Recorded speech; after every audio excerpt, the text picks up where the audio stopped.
Okay, that should be the last of the updates to the brackets. We are still practicing. Kim is still entering information into the system for this, but I'm going to go ahead and get the brackets up on this screen right now where folks are practicing, and you can hopefully get a good look at what the brackets look like at the moment. These should be all up to date. We will be showing nothing but losers bracket tonight. Saturday 7 p.m. session is losers bracket, trying to get back so that they can play Sunday at 10 and hopefully get back onto the winner side of things.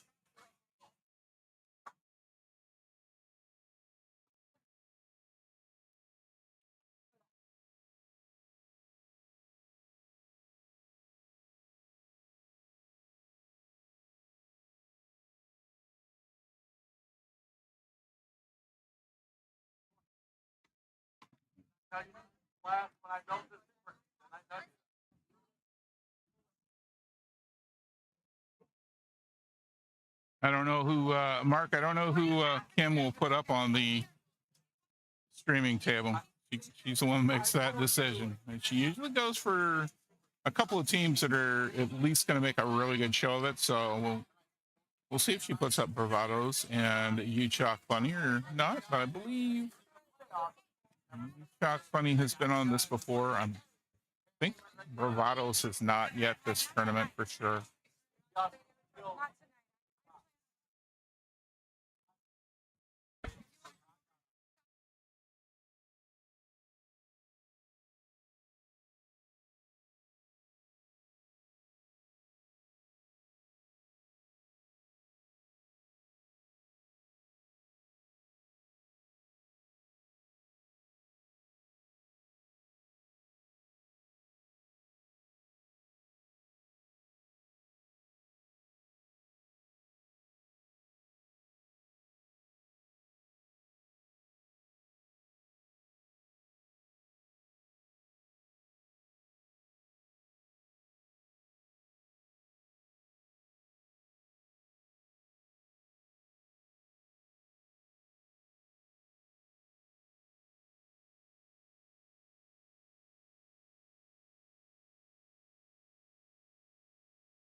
Okay.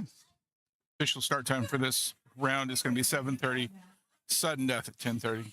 Now, if any teams are still here and not shooting tonight, you are welcome to play on 5 and 10. I know there are a couple teams hanging out just to watch. So we're going to keep these last couple of matches on this side. All right. You two are made for each other. Adorable. Right. On the live stream tonight, there was a request that we're going to grant it. We've got the Bravados new chalk bunny on table 1.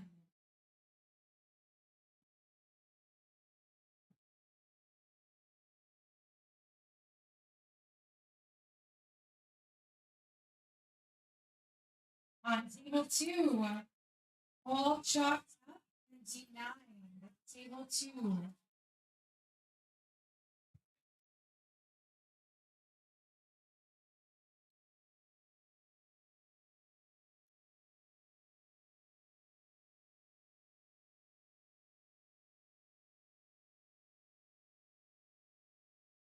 On table. Well, Mark, you asked, and I let Kim know that you had requested Bravados and you chalk bunny. Right so we're going to get Bravados and you chalk bunny on the streaming table. On table 6, the Killers and Troublemakers.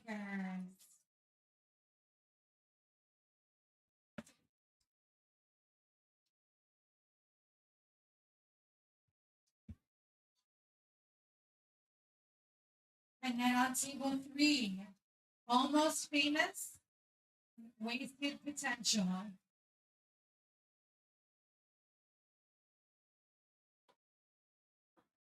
right, guys. Again, if you are not playing this evening and you are just hanging out, you can play on 5 or 10. The back room is for singles players only.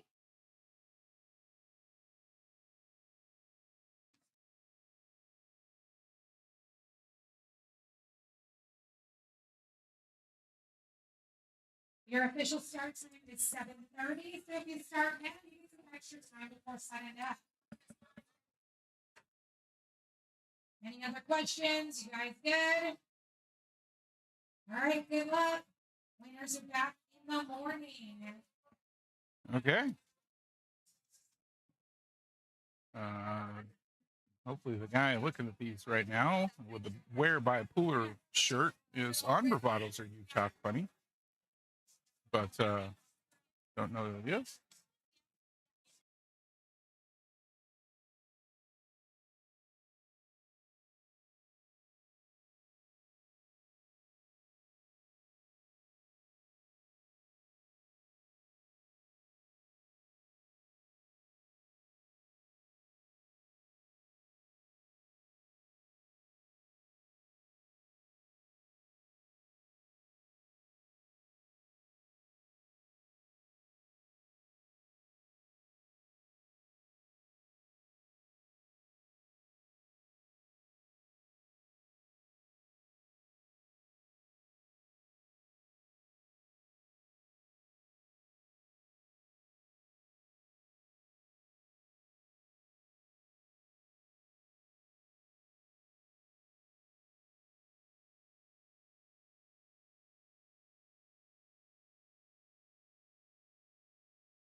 Bravados is going to put up John Payne.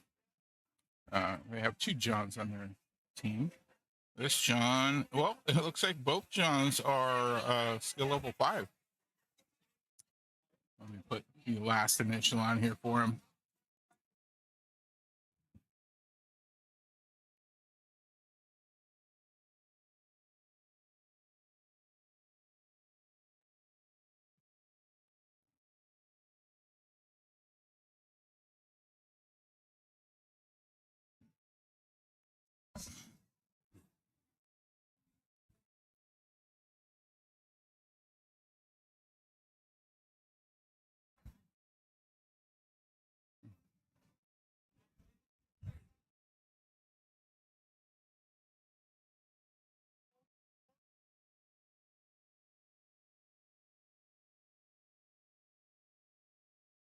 I already got you.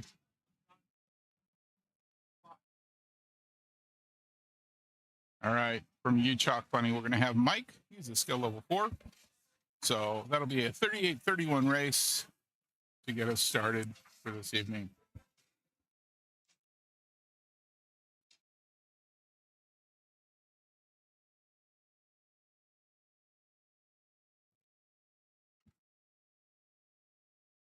And we're off to the races on that one. I have lagged way worse than those guys.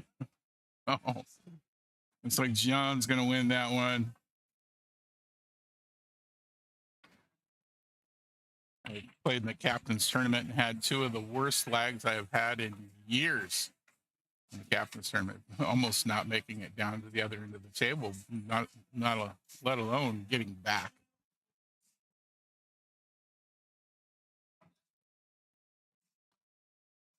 There's definitely something to be said for nerves when you're in a tournament.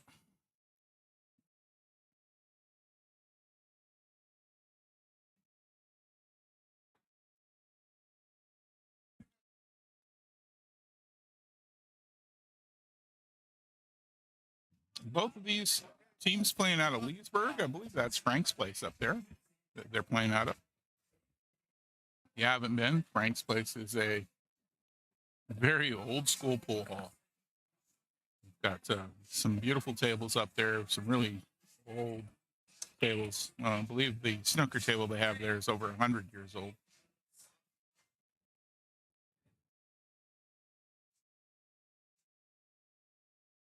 And a dry break for John.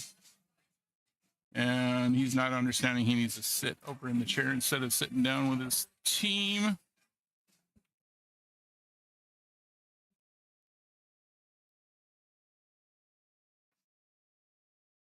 And Mike's going to miss that one.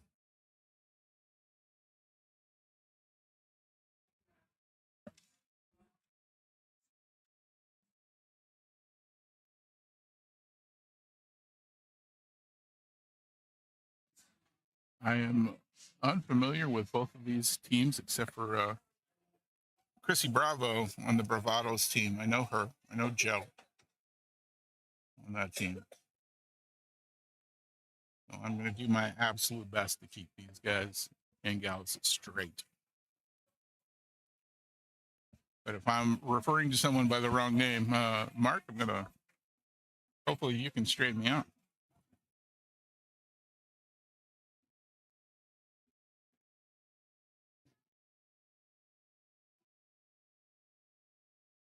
Nice defense.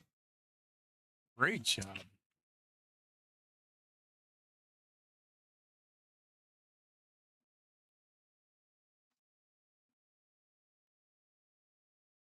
I can definitely see a path to get at it, but not an easy one for sure.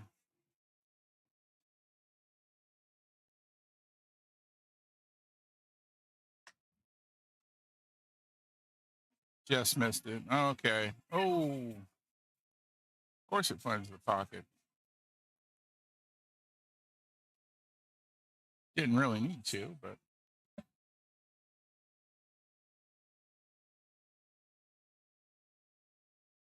I always tell everybody that's new coming out to Mad Hippo to play that the only thing that goes in easy there is the cue ball.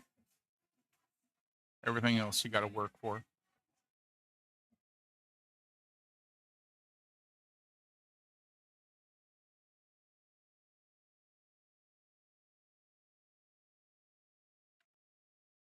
Yep, missing the 3 ball there. Not going to leave Mike an easy shot on it, though. He's got a little bit of an angle. That's a hard cut shot, though.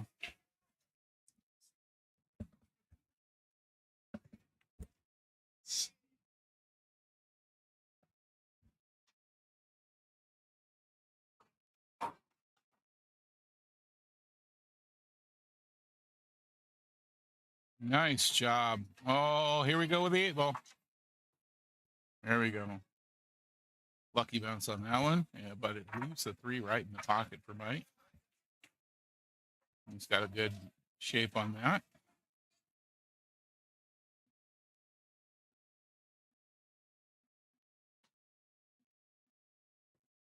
Nice. All the tables of Frank's just been recovered. Sweet. I haven't been up there in a while. Not sure where the MVP tournament's going to be held. We did it at Frank's last year. Kind of hope it's there again. It's a long ways from where I'm at, but made for a good experience.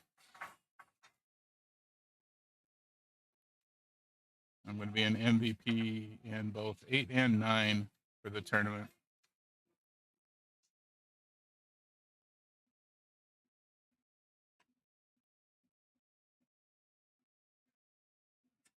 I have yet to get first place MVP, but I get second place on both this year, this last session.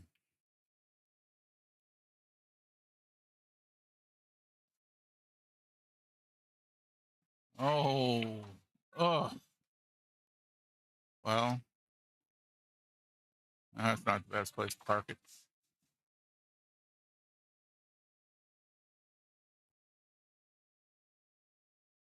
Kind of like coming off around us 3 rails the other direction, but Mike went for that bump of 7. So great job getting that out of his way.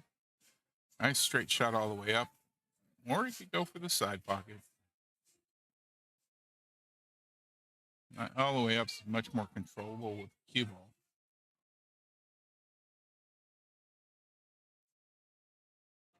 No side pocket, it is. Okay. That's not where he was planning, I think, but he did control the cue ball and get a nice shot on the 6.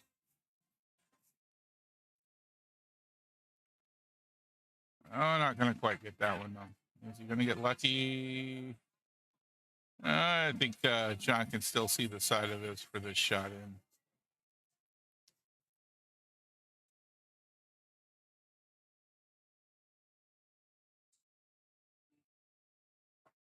Well, that's a heck of a kick shot.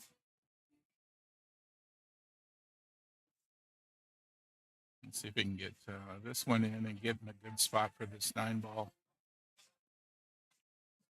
I can hit that pretty low. Nice. Good amount of draw just to get a nice angle for the 9 ball up all the way up the side. Beautiful shot. All right. That's a nice start. 6-4.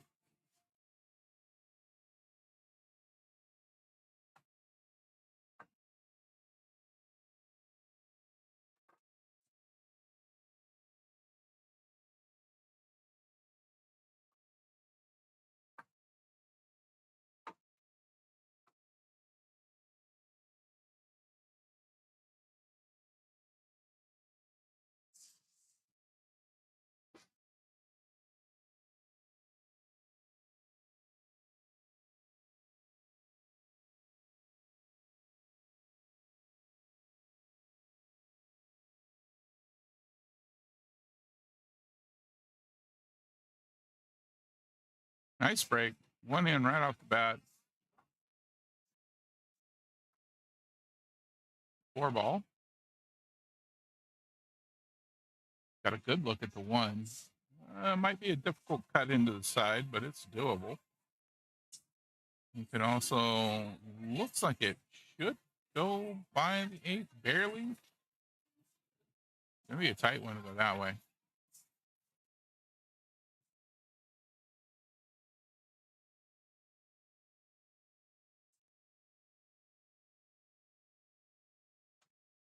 He made it. Wow. Nice shot. Oh, the 6 ball is a little bit in the way here for the shot on the 2.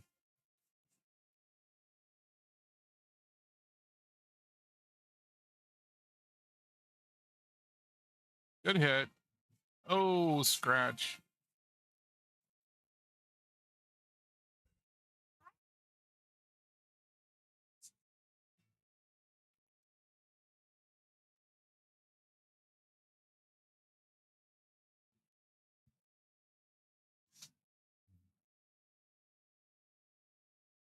A lot of folks would shoot the other direction on this. Shooting this way gets him closer to the 3 ball for his next shot. Good choice. Always go for what's going to get you to your next ball easiest.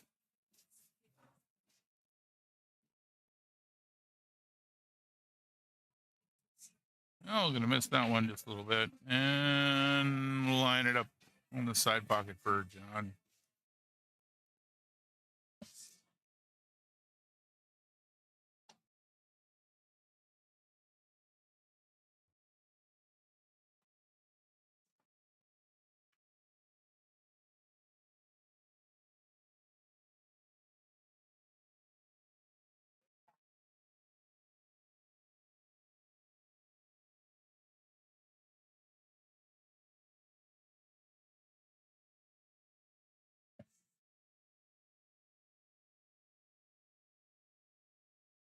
John having to wait for the shooter on table 2.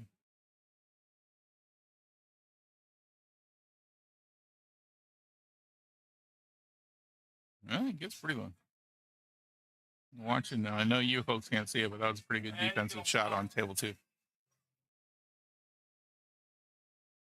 All right.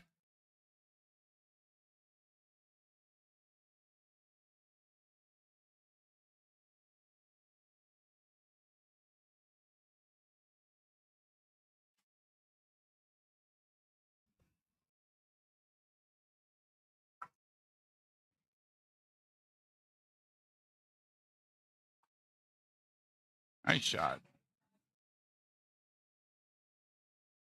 Don't think he got in a good spot for the 7 though. The 9 ball's going to be in the way.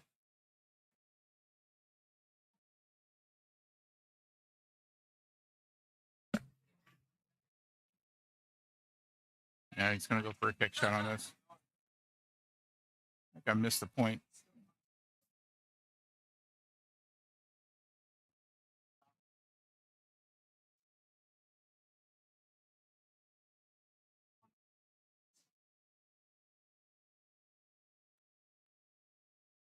Oh, just missed it. Mark, you talking on the slider? You talking about one of those that sits on the table and then you slide your cue through it, or one of those that's got little wheels that you attach to the end?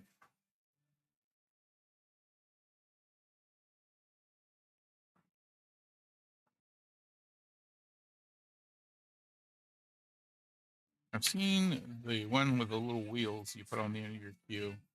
I had a guy on my team for a while with a wheelchair, and he used one of those whenever he needed a bridge.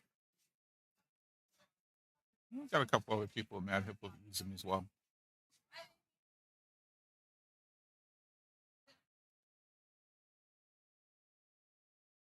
All right, John taking a look at the angle he needs to get. Looks like he's going to try and cut this into the corner.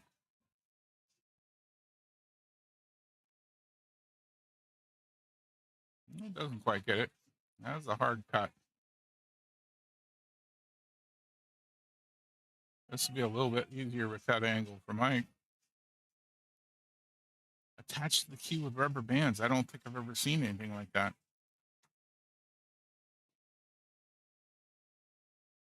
Oh, I see what you're talking about. There on his instead of using a glove, I believe that's for. It's a place to grip your cue. I see what you're talking about on the stick right now.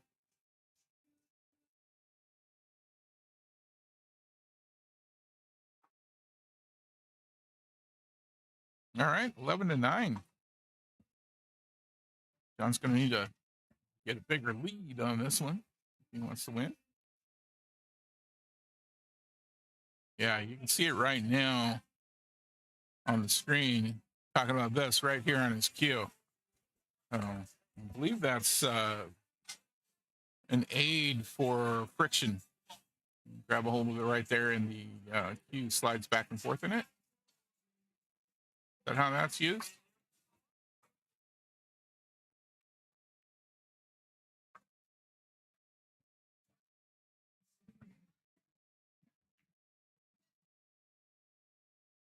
I still have to deal with people at Mad Hippo that look at you funny if you're wearing a glove.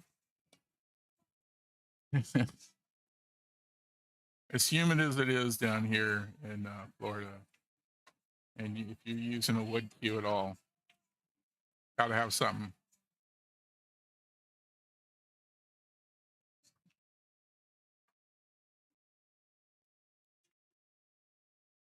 Two in on the break for Mike.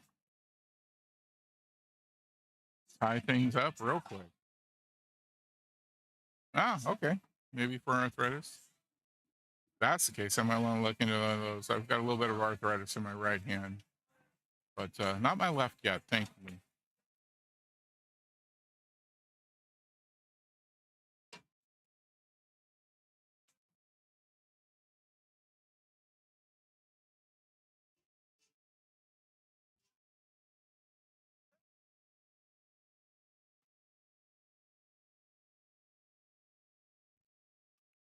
Well, this 4-ball might give Mike a bit of a pause. Let's see where he goes with it.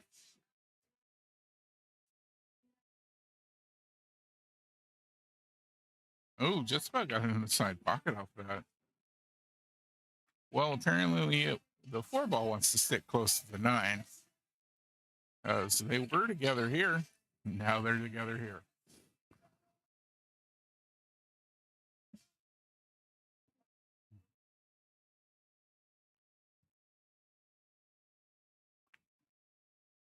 Yeah, I have a real problem with getting a closed bridge. You know,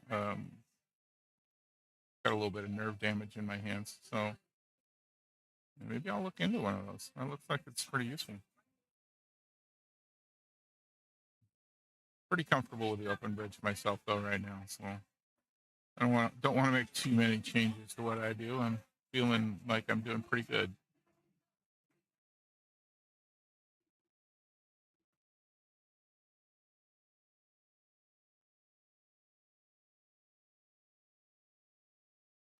Cuts that right down into that corner. Perfect. Great shot.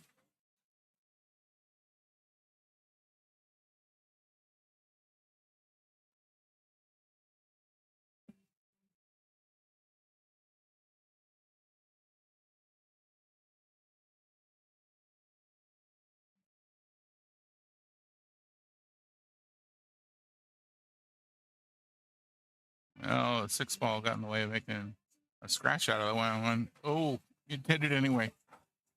Oh, wow. The ball was headed here. 6 got in the way, deflected it back to there.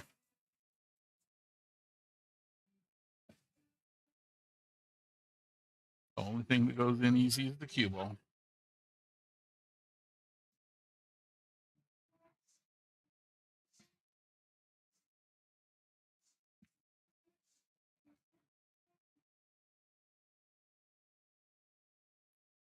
Great job getting around for the 7.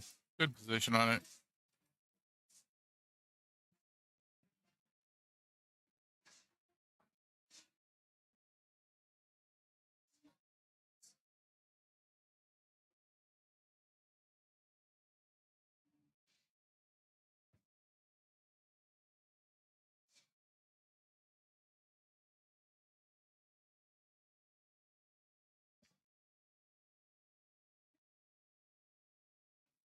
Oh, just misses that one.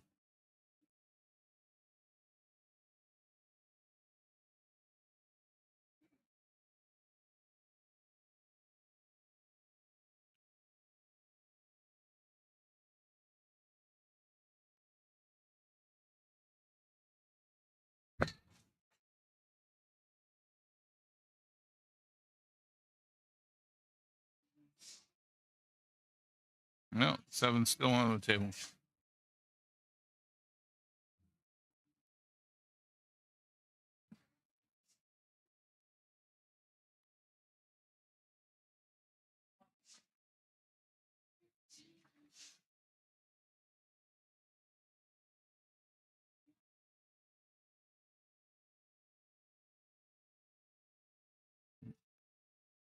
Nice shot at in for the 7 there. A little worried about the scratch for a second.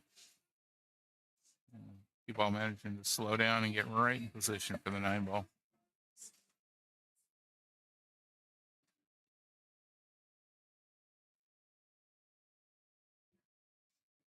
Oh, don't fall. Oh, there we go. 15-15.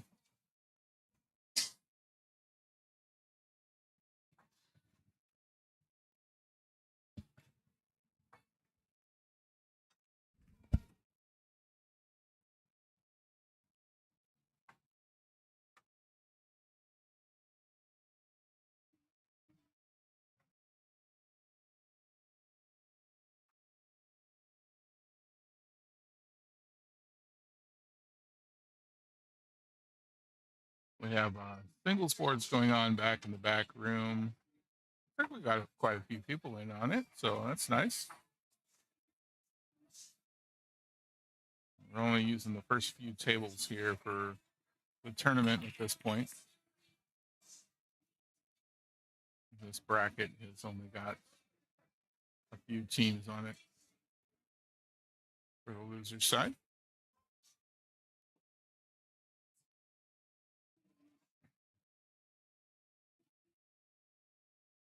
Dry break for John.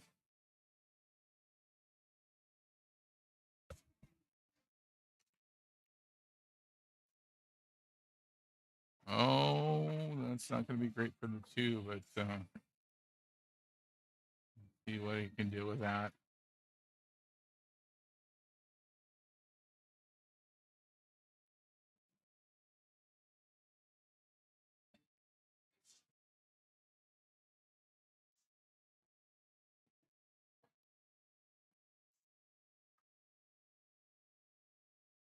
Nice hit. Voids the scratch. Great job.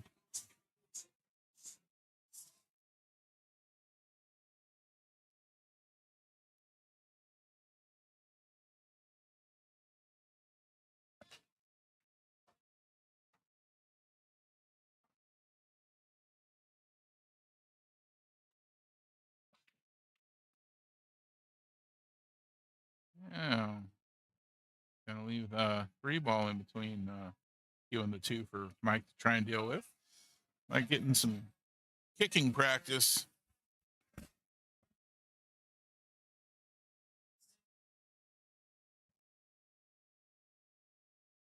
With our start time of 7:30, we're going to be looking at a 10:30 sudden death.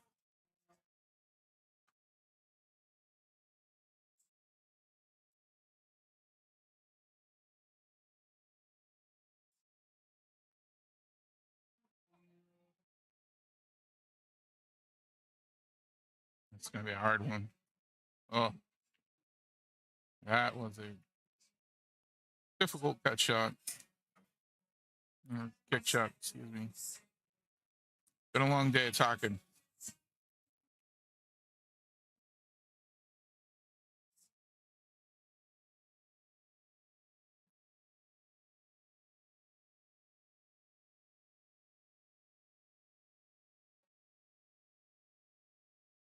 All right, John gets that one in. He's got himself lined up on the 3 nicely. He needs to go from that to the 4 so if he can stop shot it and leave the ball here or come out this way a little bit would be great for this 4 ball shot.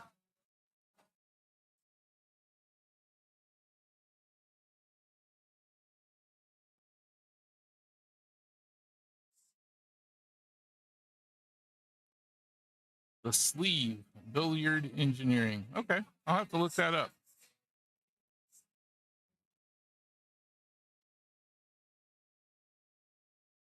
Nice shot on the 4.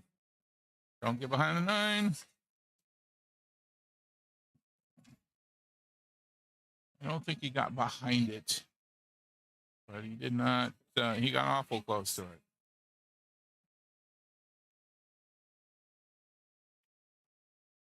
Great shot. Beautiful job getting down to the 6. Just got to get a good angle on the 7 so that you can get back down for the 8.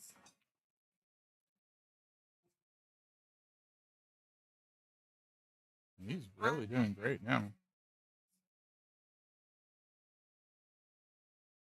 Beautiful spin on that. Wow. That was fantastic. Just beautiful speed. Perfect spin to get right in position on the table.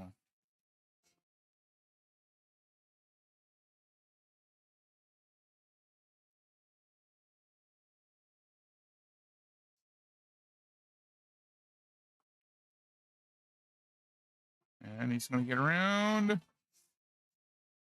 Trying to tell him, cue ball, slow it down already. Great position.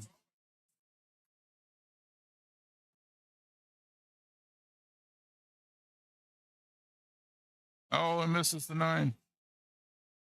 Oh, no.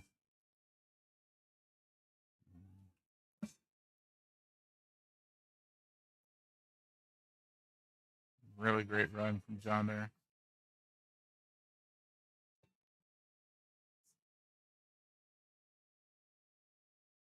And Mike goes ahead and puts in that 9 ball.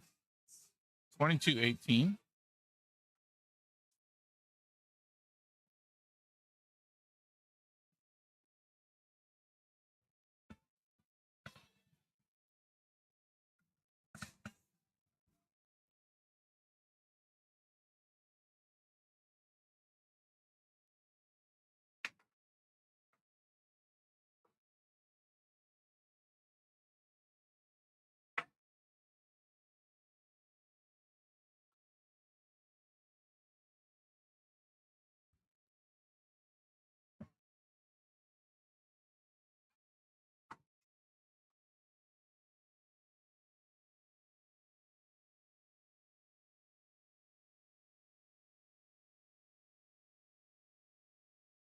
Now John in the lead, but he needs a little bit bigger of a lead than what he's got right now.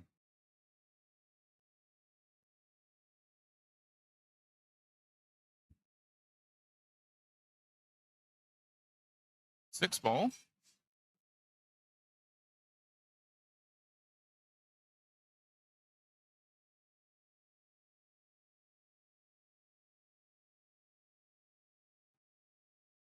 Not an easy look at the 1. I think he can get it, but that 4 ball looks pretty much in the way. It'll be a difficult shot.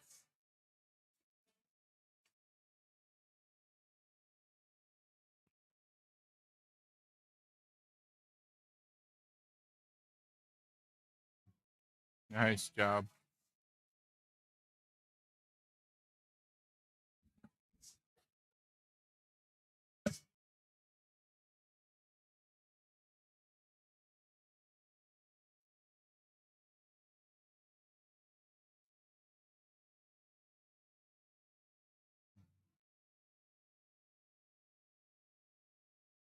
So folks who lose tonight are out, and anybody win moves on till 10 o'clock to 10 o'clock in the morning tomorrow. If they win tomorrow at 10, they're going to be in the 2 p.m.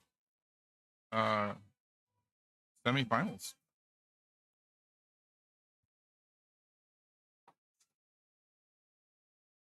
Nice shot on the 1, got right down on the 2. Unfortunately, 1 didn't drop.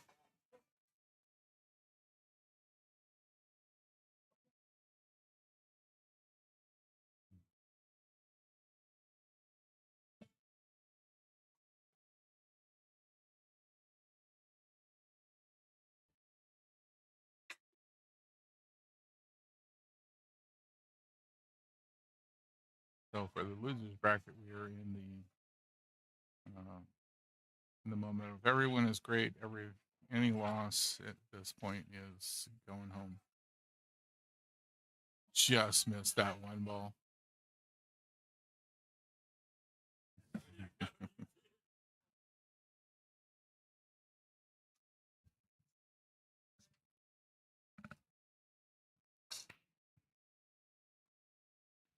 No ball in hand for John on a quick stop shot puts him on the 2, no problem.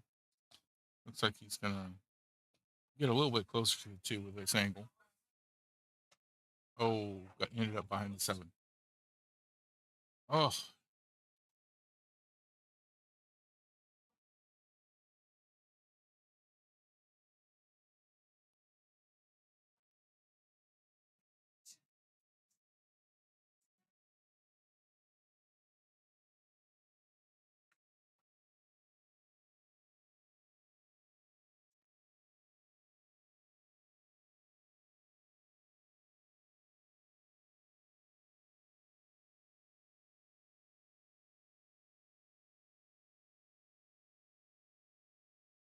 no, bumped the 4 on that one. Good try at it. Gonna give ball in hand to.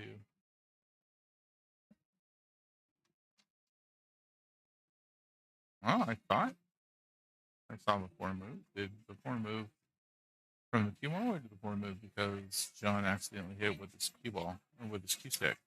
Can't tell. I also can't rewind and watch.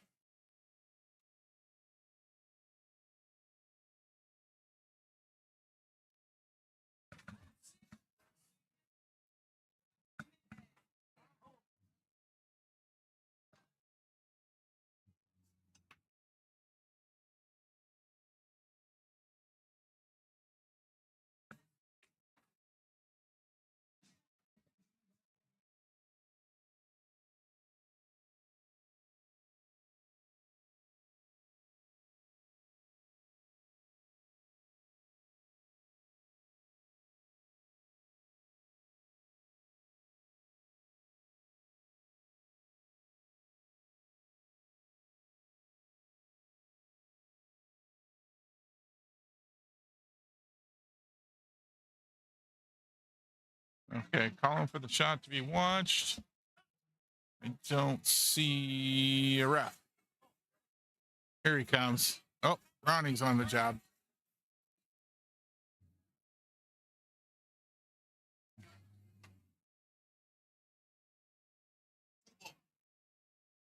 Okay, good hit.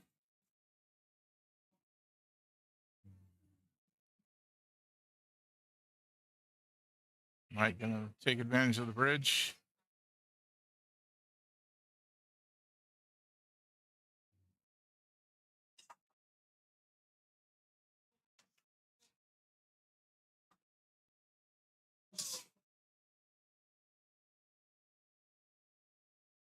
Good job getting the 2 ball in. Gets over for the 3. At least the shot at hitting it. No problem. Not sure where to put that. I mean, if you hit it with the right angle, you might be able to come up here to the corner. Good try at it. It's coming back towards the side pocket, and the 4 ball is going to be in John's way.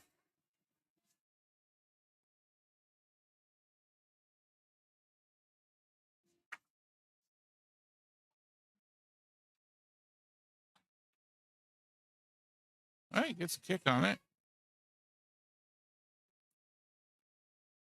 Doesn't leave anything easy for Mike. Great.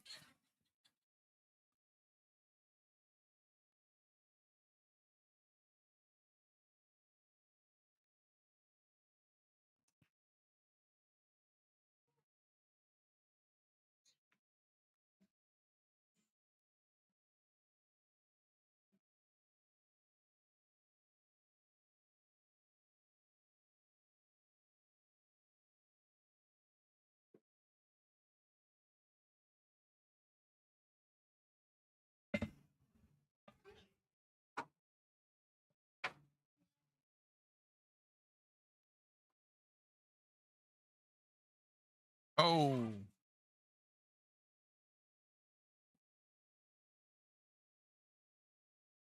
well, Ball in hand once more to Mike. He's just got to get on the board from here. He's shooting at the wrong ball. Okay. 3 balls still up there, buddy. Okay.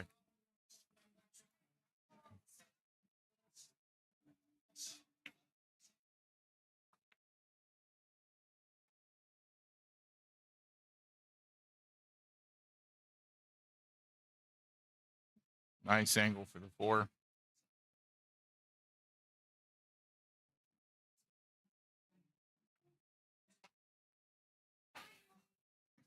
Puts him at a good angle for the 5. Doing great again.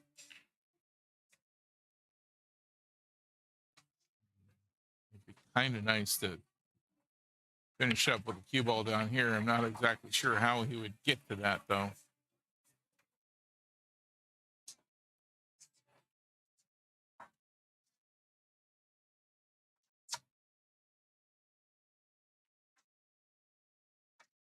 No, 5 balls going to stay on the table. Stop shot works now if we're getting on the 7.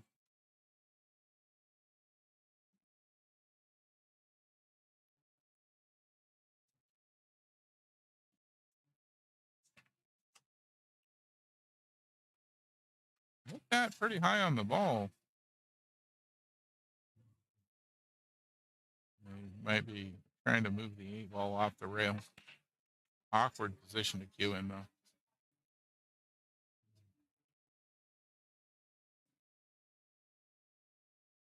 Yeah, he's having. Oh, goes for defense.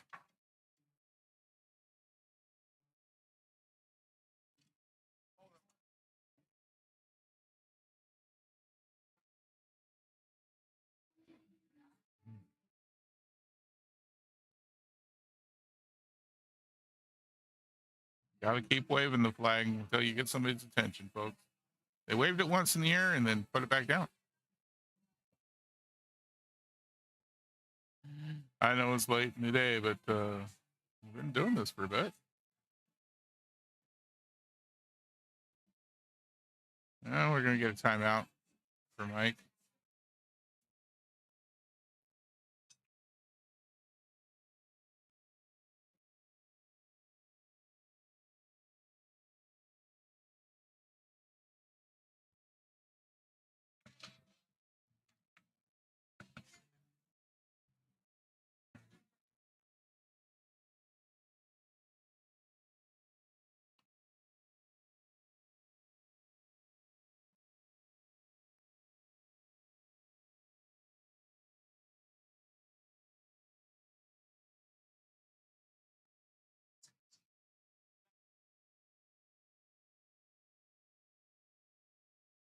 Okay, good hit.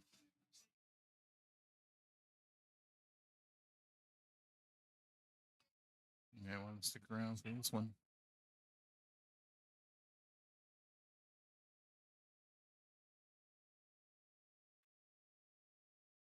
Yep. Mike telling to have this watched as well. A little easier to tell what's going on there. Great shot. Yeah. Gonna stick around and watch this next defensive shot, says our referee.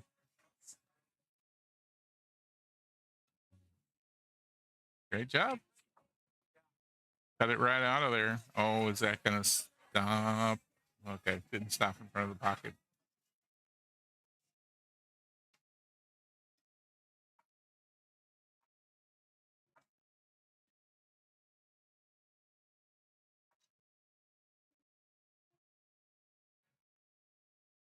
Oh, just missed.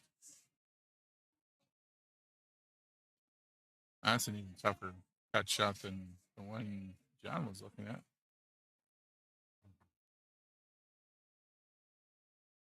I'd go for the bank here.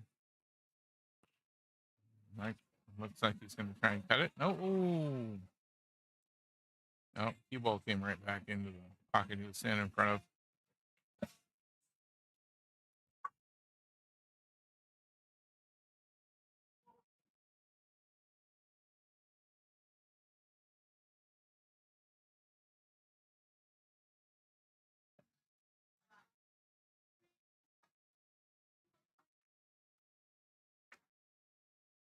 Nice shot.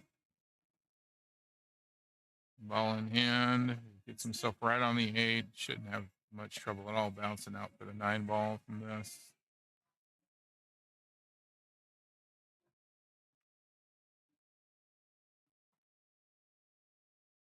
Yeah, that's not bad. It'd be nice to be off the rail, but still, that angle is great. You don't have to worry about a scratch.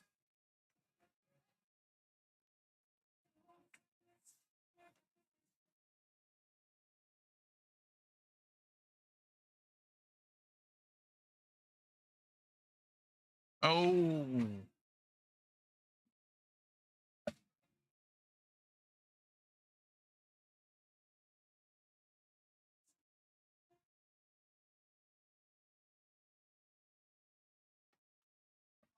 all right.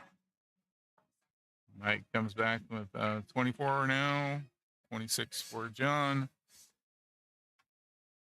7 needed for Mike, 12 needed for John.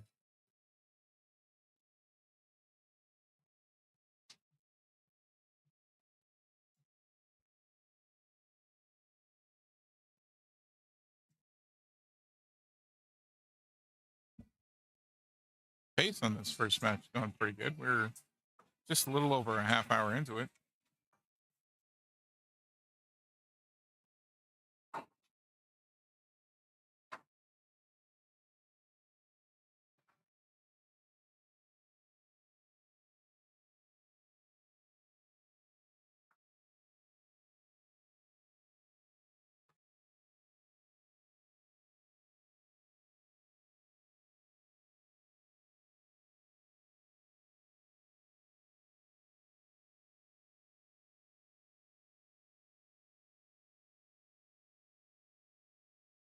Two in.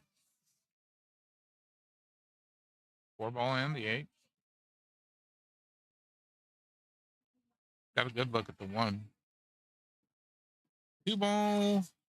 He goes just a little bit forward to where the 1 is right now. When he gets it to the corner, he should be able to get.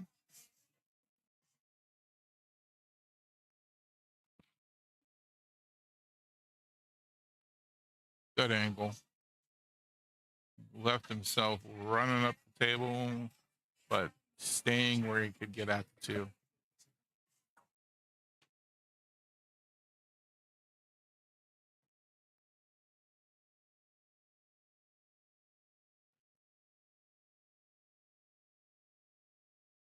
Now we're gonna get John back to the table with that one. He's got a really shallow angle cut if he wants to try to get that in the side. The longer shot up here, I think, is a better angle for what he's got, but got to go a lot farther with it.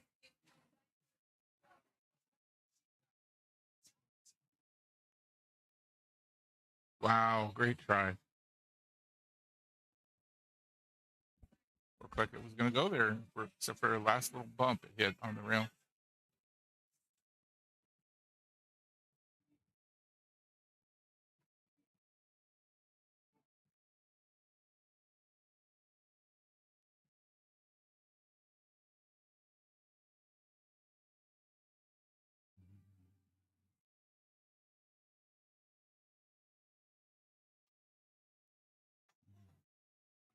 Well, the 2 ball's got room to go past the 9 into the corner.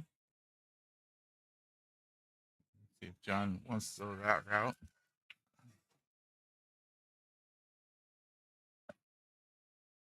He's got the 5 and the 6 that the cue ball should bump into and leave him on the 3.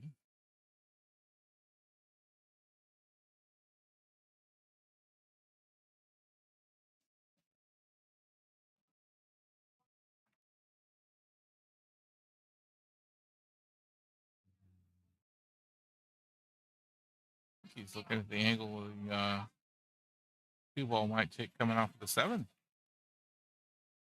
Sure enough.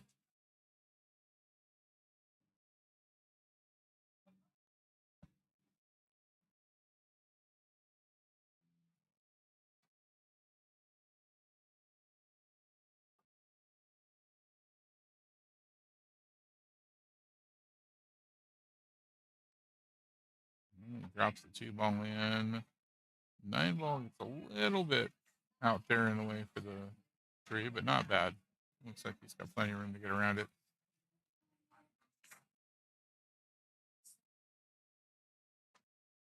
Great job. Mike looking at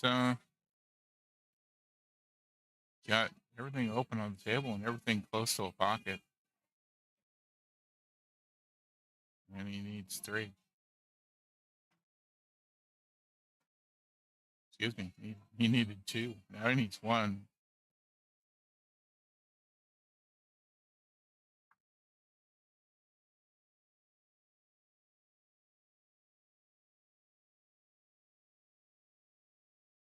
Oh, goes for the bank.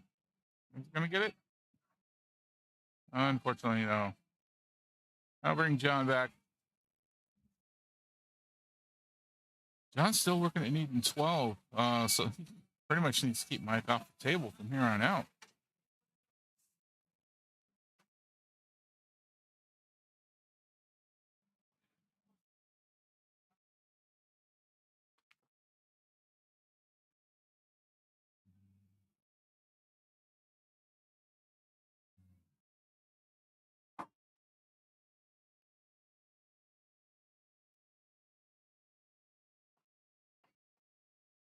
Great shot. Gonna come around. Cuttable in the side. Bankable. Cuttable here. Bankable here. Also cuttable all the way up to the corner. My drawing skills have apparently deteriorated throughout the course of the day. Trying to draw with the mouse instead of my finger. Oh, just missed it. No.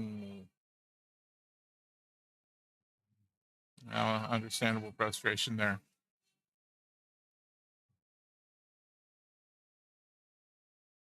All right. Mike taking the shortest route to victory.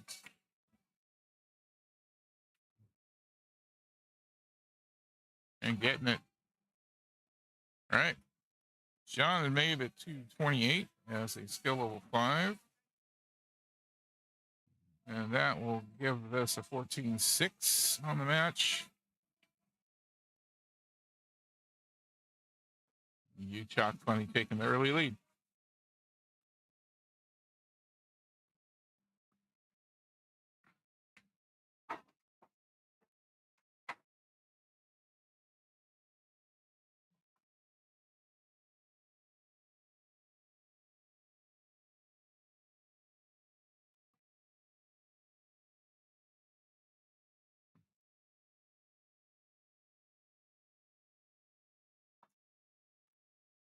And we'll see who gets put up next. And throw the brackets up one more time so everybody can see where their favorite teams are.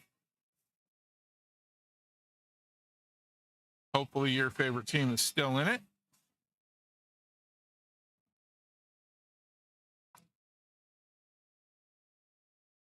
My favorite team didn't make it to this at all. Of course, that would be my own team. But I got friends out here playing.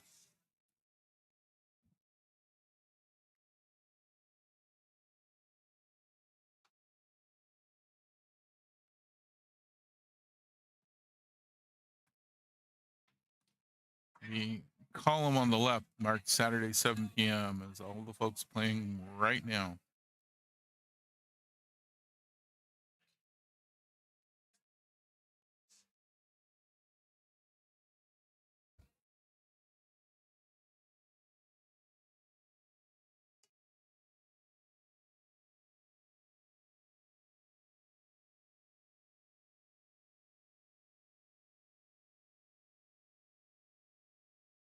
Oop. Clicked the wrong button. Not sure why he's getting all the balls out on the table. They haven't lagged yet.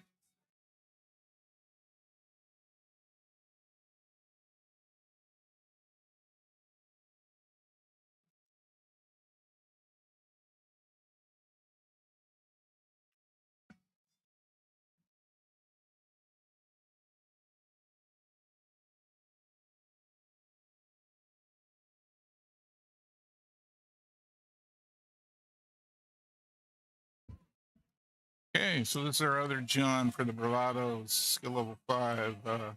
John Darrow, he goes by JD, I'm told, so we're going to put JD on the scoreboard. No idea who you Chalk Bunny has put up once again.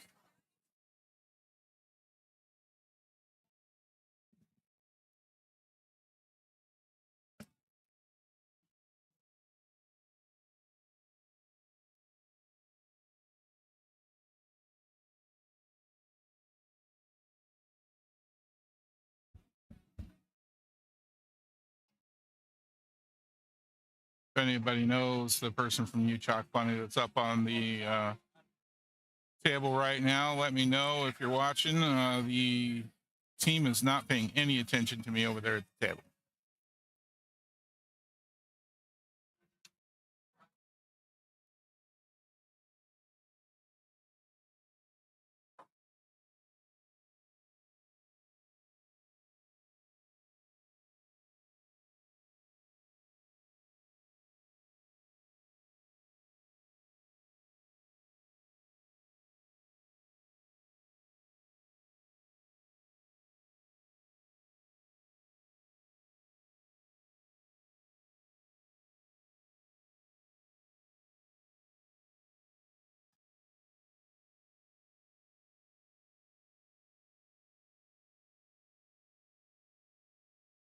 All right. I got the Bravados to let me know who that was. His name is James on the sheet, but he goes by Eddie. So we're going to put Eddie down. World qualifiers, you do have to go by your legal name, but I'm not part of the official world qualifiers thing, so I'll go with what he wants to go with. That'll be a 38:46 race.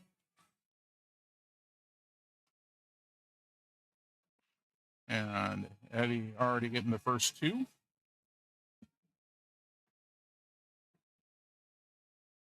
The 6 ball on the break and then the 1 ball on the side.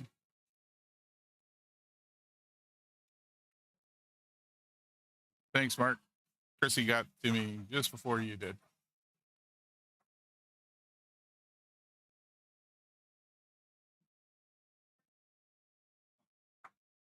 Already got you.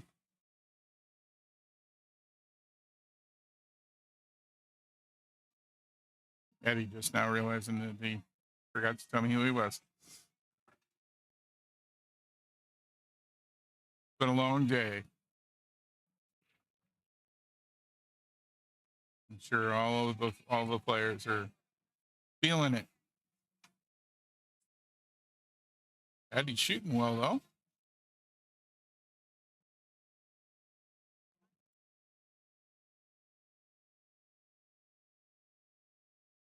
Oh, Eddie with a Y instead of IE. Eddie at Mad Hippo is IE.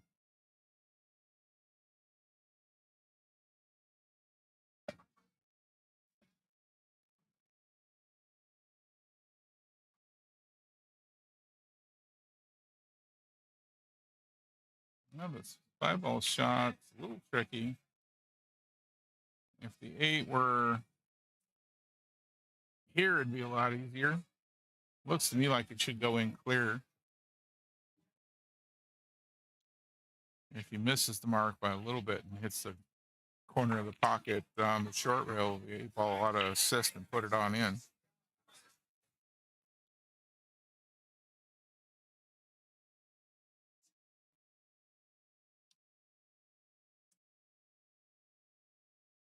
No, he doesn't get it. Well, we'll give JD a shot at the table.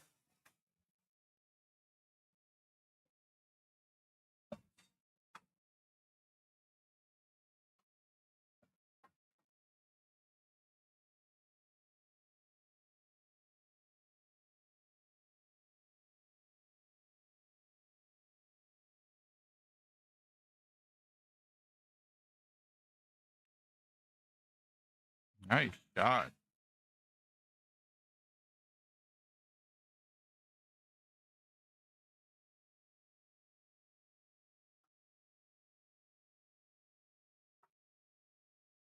Imagine the folks from up there, Frank's place in Leesburg, the biggest shift for them playing here at the Moose Lodge is how small these tables are in compared to what they're used to.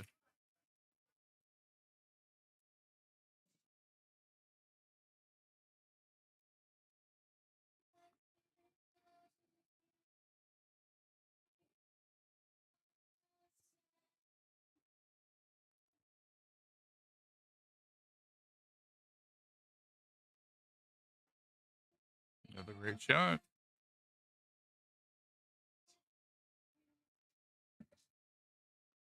Bet he's tired of anything that's not full.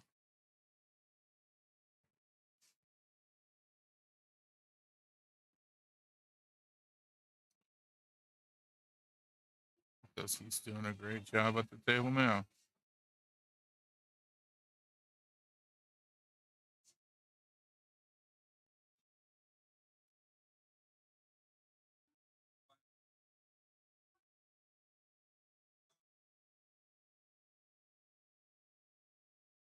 Eddie asking whether or not he needs to market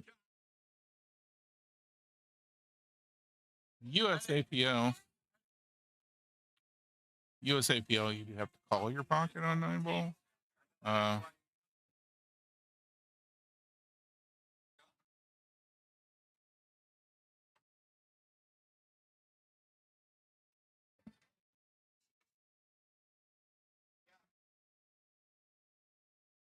And nice shot. JD picking up the last 2 points there. So 3-7.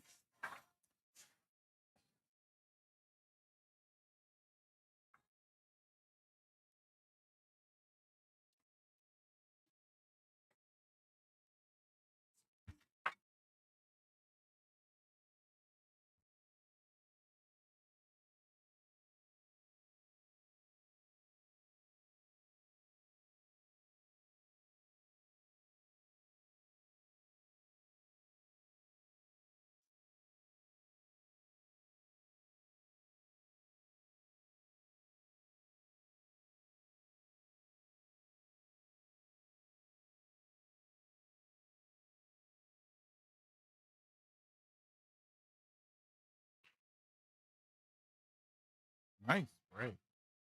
Unfortunately, nothing going in.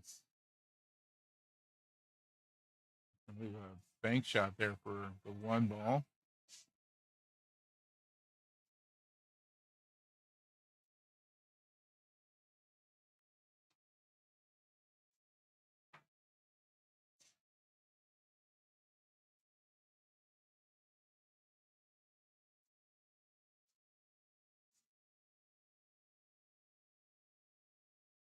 And he's going to get it.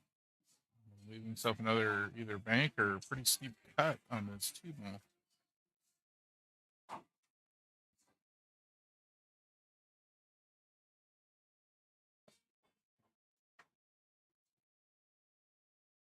Went for the cut. Got back down on the 3.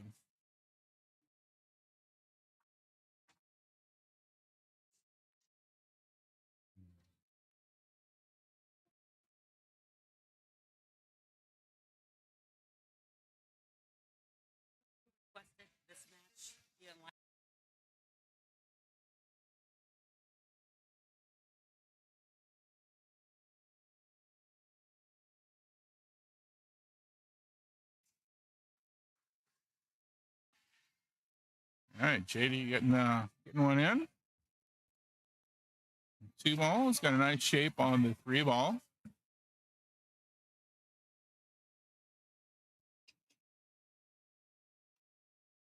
Nice shot.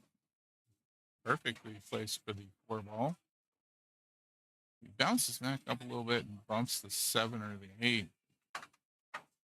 Wouldn't be too bad to break them apart a little bit. Hopefully he doesn't go past those, though, and block himself on his 5-ball shot.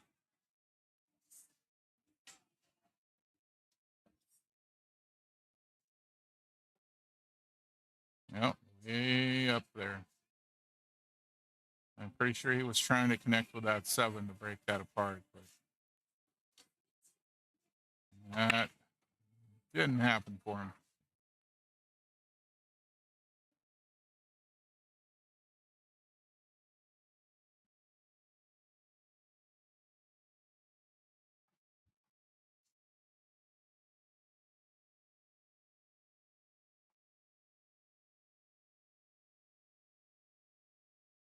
Good hit. Great kick shot. Gets the 7. Wow. And breaks things up. Everything's open now. What a shot.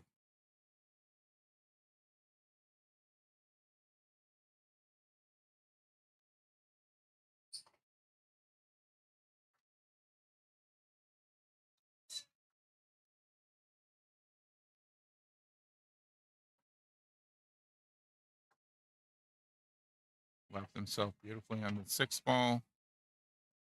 If he can hold right in here, he's got a great shot down this way.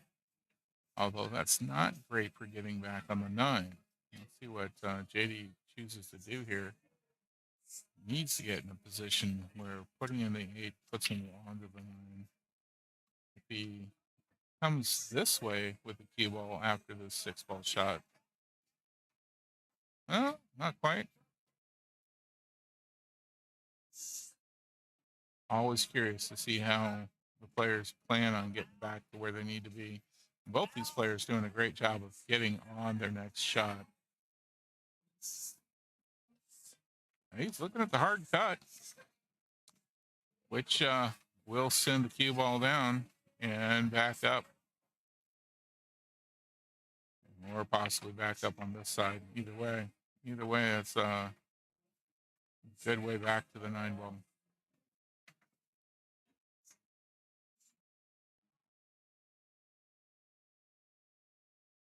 Oh, doesn't go for what he was pointing out. All right.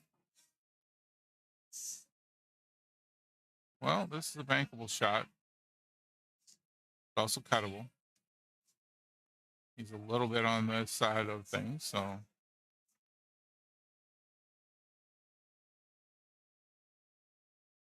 And he goes for defense.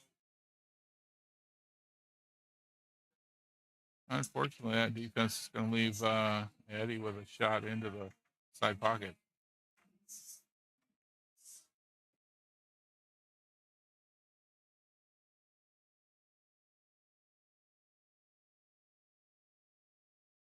You know, he missed it.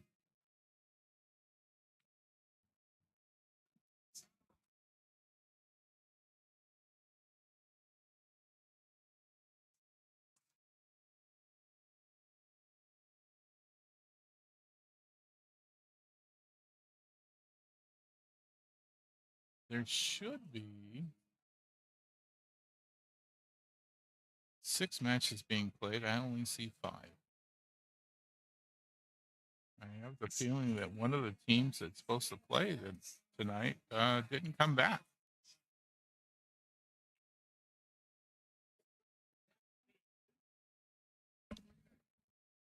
Boats and Holes was supposed to be playing right now against Here for the Patches. I don't see either team. I know Boats and Holes was here.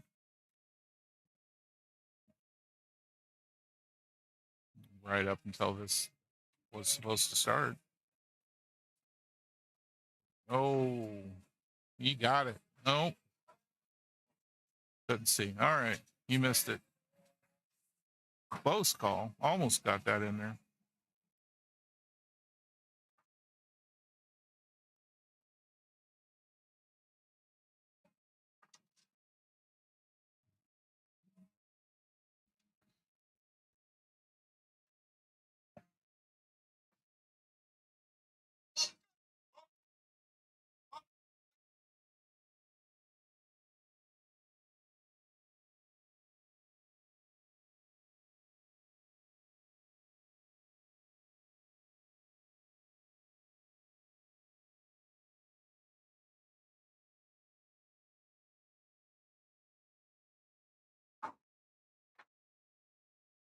All right. Last call for food. I'm gonna pitch it. If anybody wants anything else, I'm gonna close this window. Oh, nobody getting that 9 ball yet. It's going to bump it.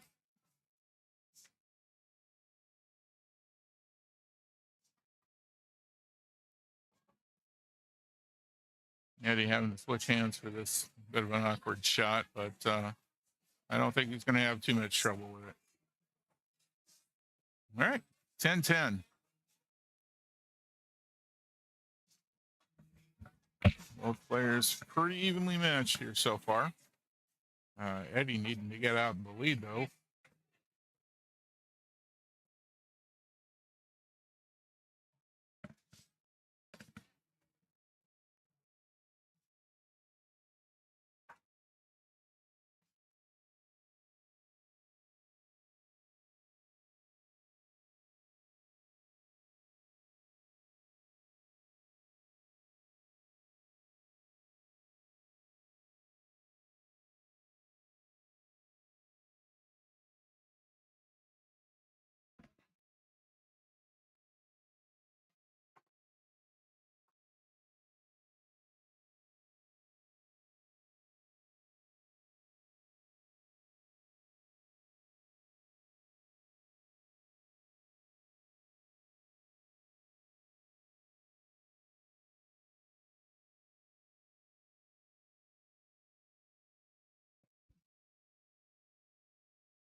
Five ball in.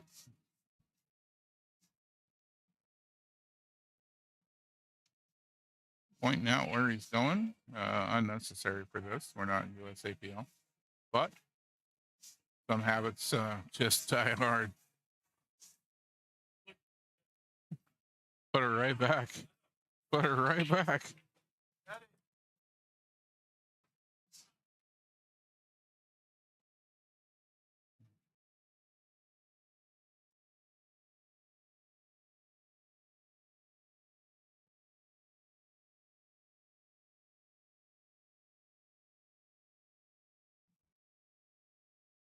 Well, JD going for his own variation of that. Also not successful.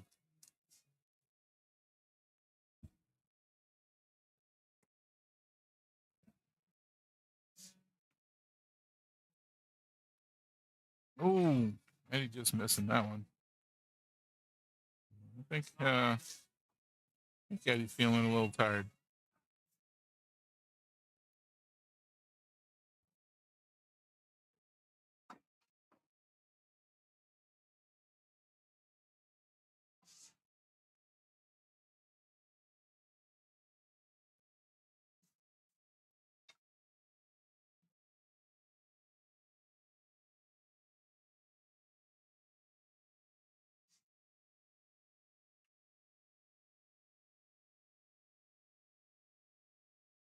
There we go. Nice shot.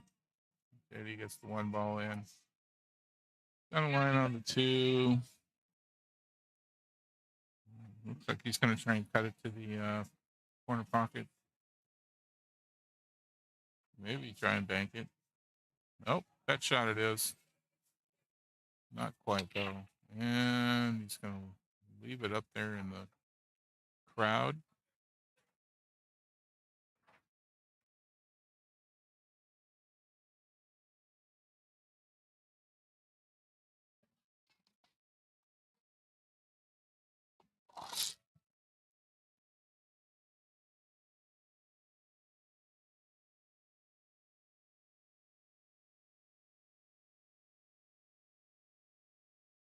Yeah, he's got a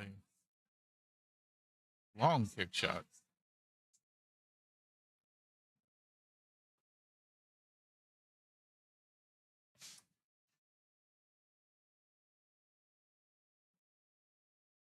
Unless it's going to try and not say.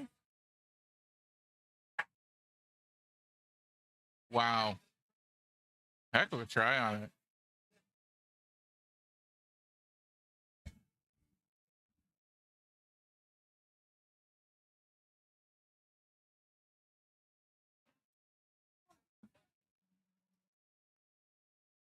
Yeah, JD taking a look to see how he's going to get back to this three ball. I mean, it looks like it should go by either the 7 or the 8 for either corner pocket there. Of course, if we can manage to get the cue ball a little higher up on the table without getting blocked. Nice job. left himself this direction instead.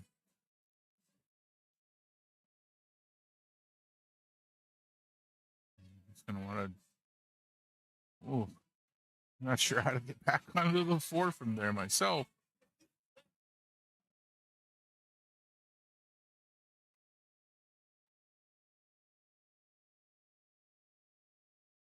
Wow. What a beautiful shot.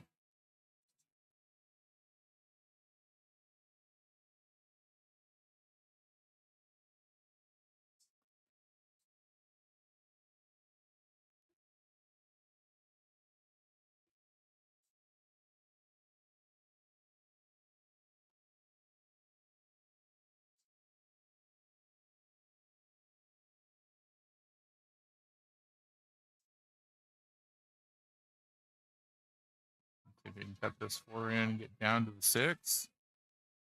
Way easier shot than the last one he did. Oh, he overcuts it.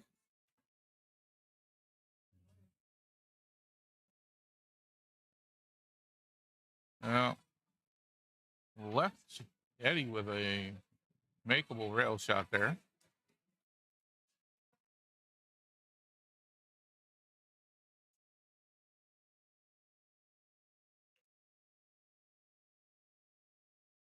And he's going to bump that 6.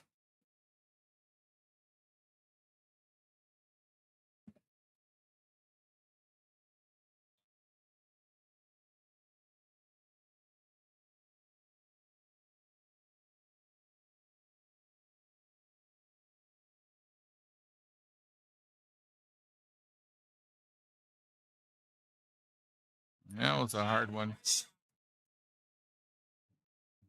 Gonna leave JD with a possible combo 6-9.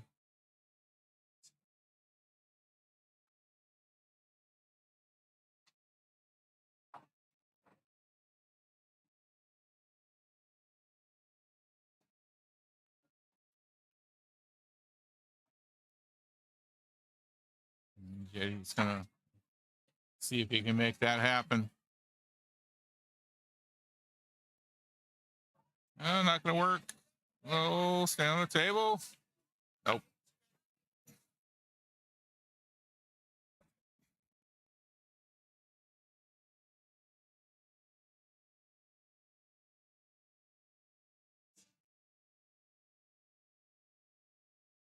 All right. Eddie gonna go for the side pocket as well.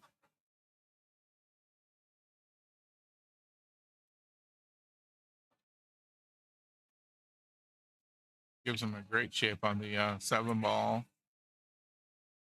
If he bounces off the short rail for the 8 into the other corner. Nope. Oh, that's not where he wanted it. I heard him say sit right about here.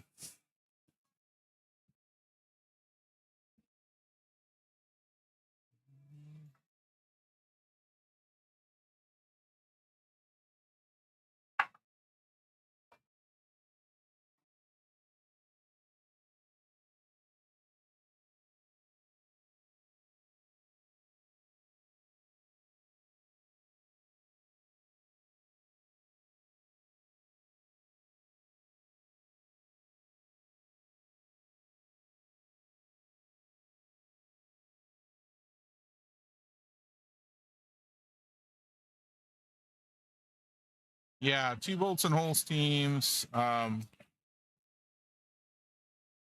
Believe one is done, but the other is still in it. The Boats and Holes Monday night team is in it on the loser's side. They'll be back at 10 o'clock in the morning.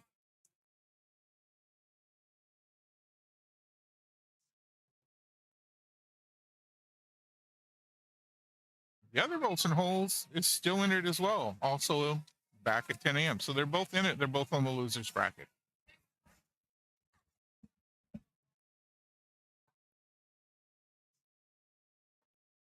But still with a chance to come back up.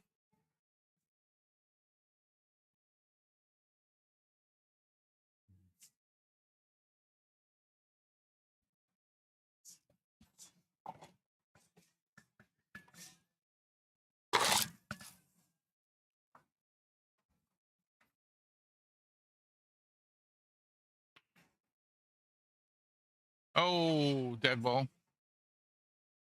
2 dead balls.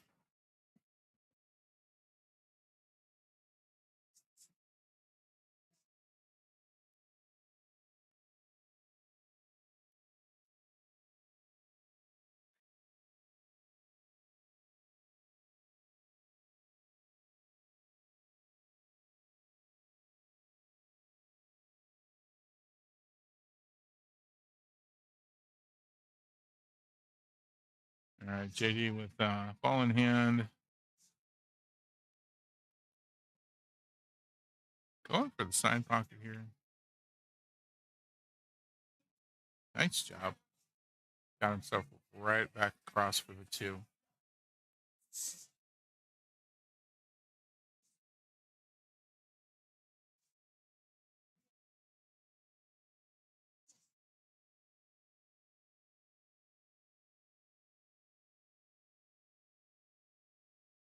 The 2 boats and holes teams. One is their Monday night team, which is a double Jeopardy format out of Mad Hippo. They play both 8 and 9 ball same night. Their Tuesday night team that's still in it is our Destination League, and that is the one in which I have a team on that division as well. The Dead Balls Society. We unfortunately did not make it to World Qualifiers.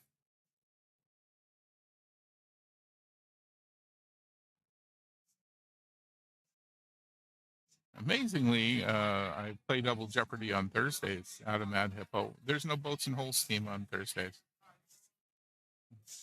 Just about seems like they've got a team on every division out of Mad Hippo, but Thursday. Oh, he's going to get lucky with that 8 ball.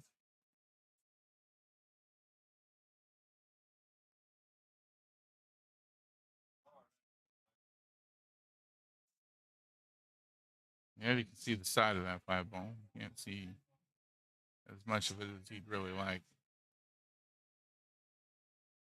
Gonna go defensive. Bump the 9. I think he wanted to get behind the 9. He also wanted to get the 5 behind the 8. Good try, though.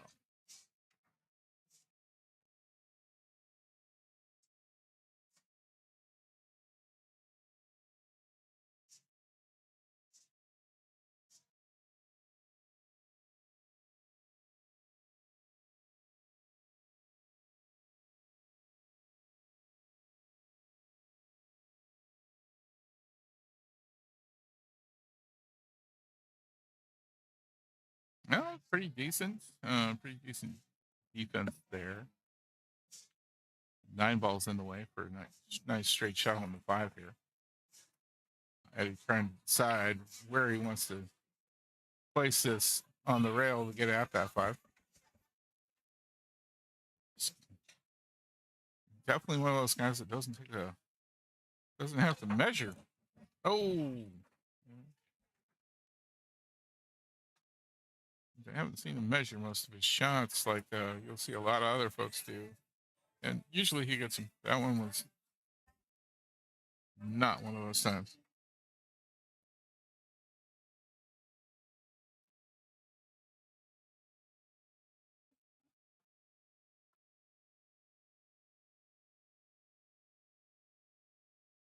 There goes Shady with 5. And 6 balls right up against the 9, but he's got the right angle to get it in.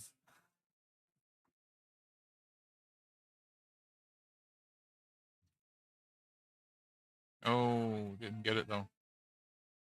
I'll leave it for Eddie. 17-17.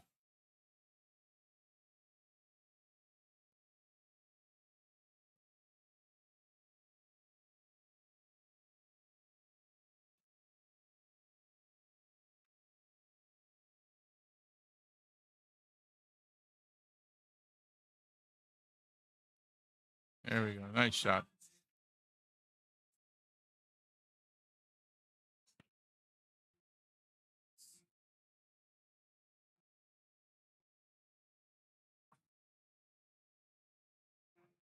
And gonna miss the corner, but get the side pocket.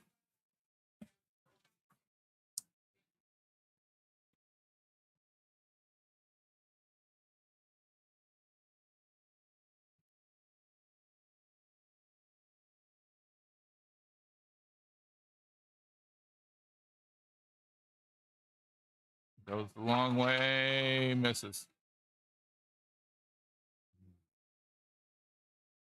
And keeps.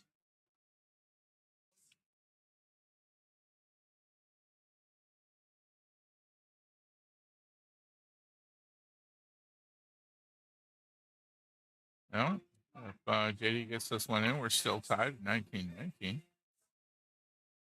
There we go.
Oh, 9-volt just about into the side pocket.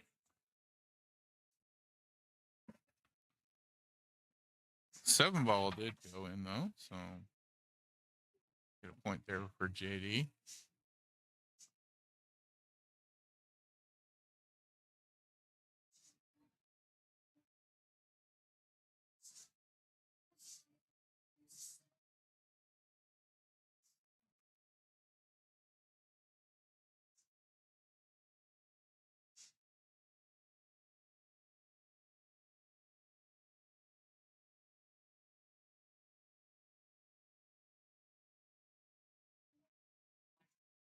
Oh, JD trying for a safety. Hit that one just a little bit too hard. If that had stayed on the rail, that would have been perfect. He is only 18 points away.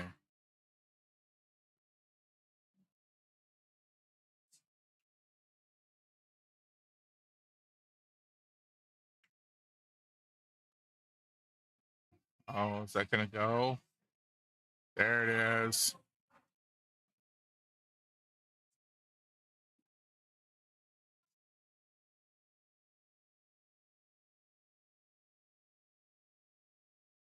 All right. I don't think I'd want to. I don't think I want to be up against Teddy. He's a good shot. I've been playing pretty well lately, but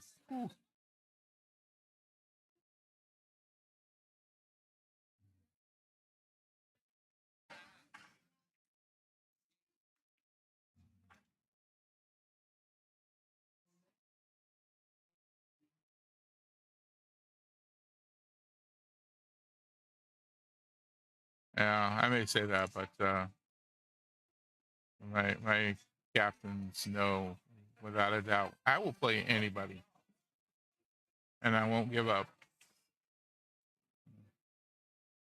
So I'd probably rather not play against Eddie, but I will play him if I get put up against him.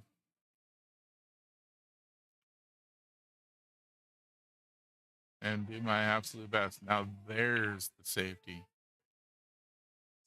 that he was trying to get on that one ball and two.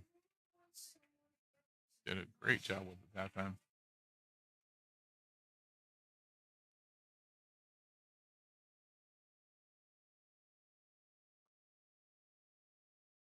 Oh, Eddie just missed it. Just missed it and got the side pocket with the cue ball. Well, the biggest problem here is gotta get up to the 5. Gonna have to give himself some angle for it. Not too hard to get up there.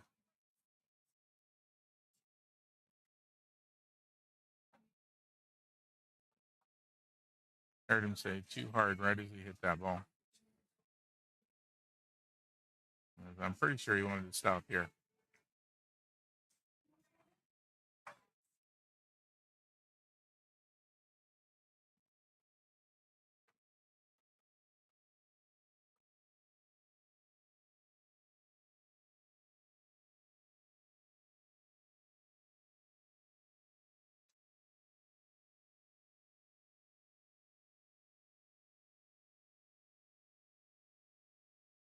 Nope, didn't get that angle.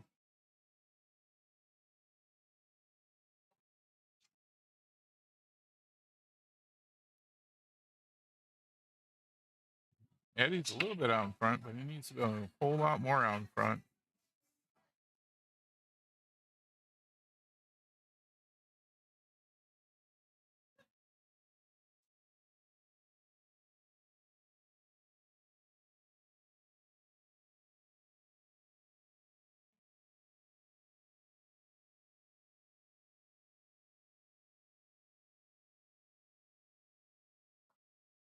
All right.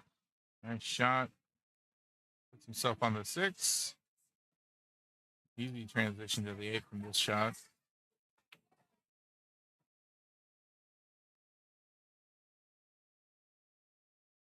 Yeah, I was thinking come down and bounce back off the short rail, but Eddie went with draw.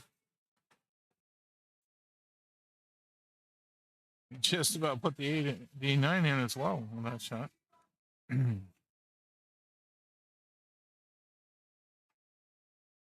Unfortunately, bounced it out of the pocket instead of putting it in. And there we go. For that one. 21-27. 6-point lead now. But needing 8 just to be even.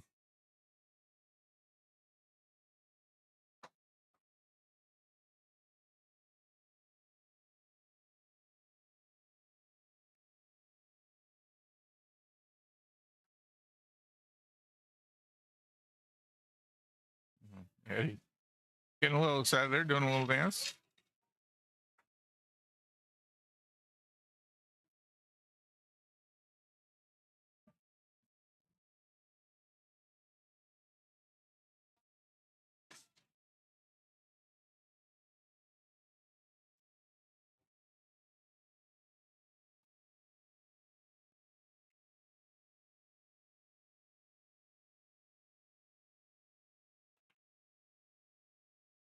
Three ball right in, 8 ball right in, cue ball right in. So,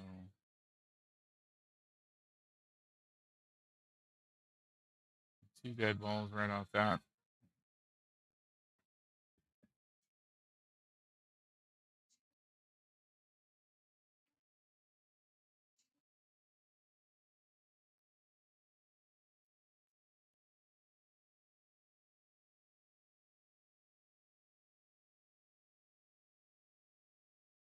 There we go. Nice shot.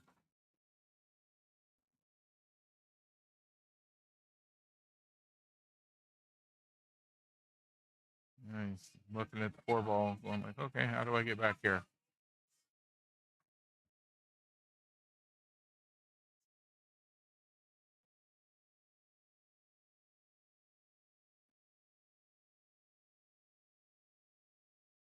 Well, he probably kick it.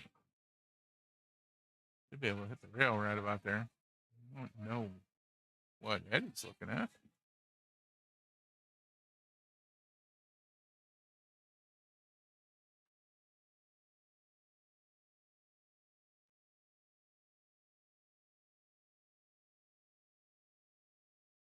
Good hit.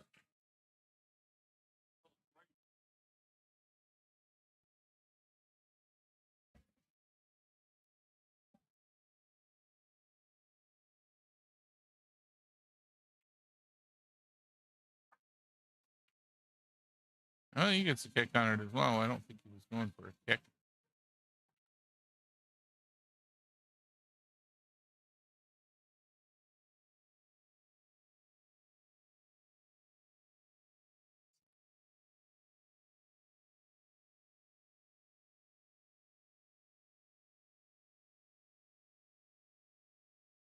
Oh, came off the rail a little bit. And that cue ball's headed for the pocket.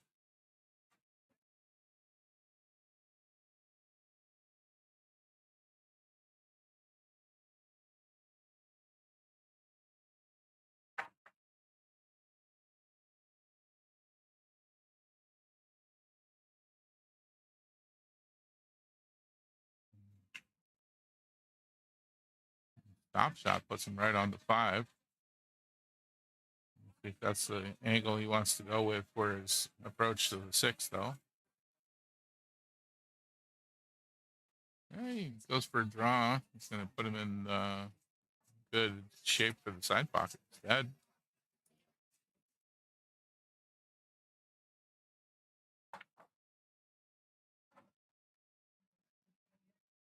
Decides to take the cue ball around 3 rails to get on the 6.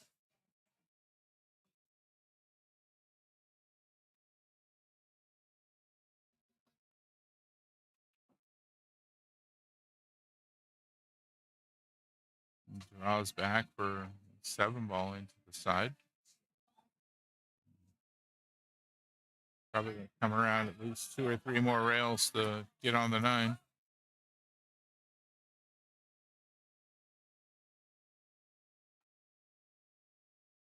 Oh, missed it.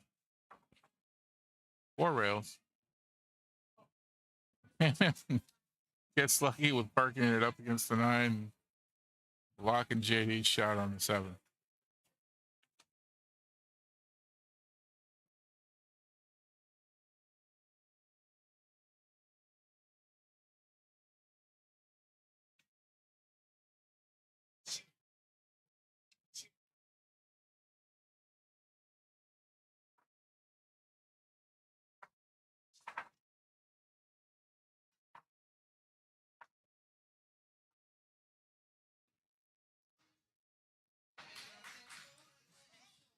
Well, it gets a good hit on it, but it doesn't get it in. So back to Eddie.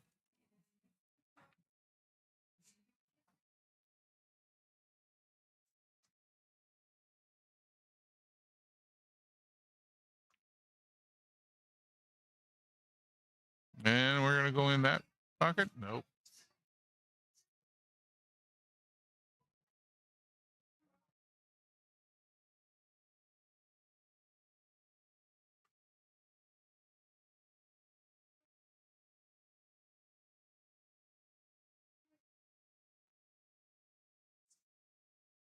There we go.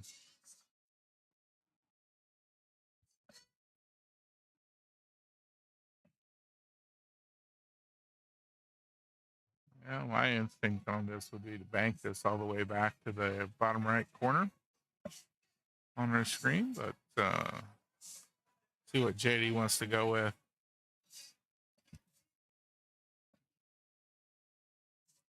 You can also try bank it back to the upper right corner. Yep, he goes for that. Not quite. Oh, it's going to park right in front of the pocket.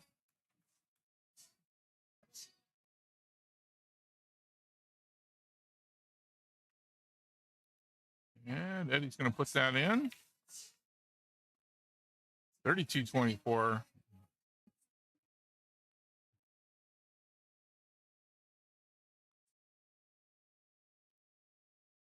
Finally got his 8 points that he needs to be in. So we now have an even race between these 2 players, both needing 14.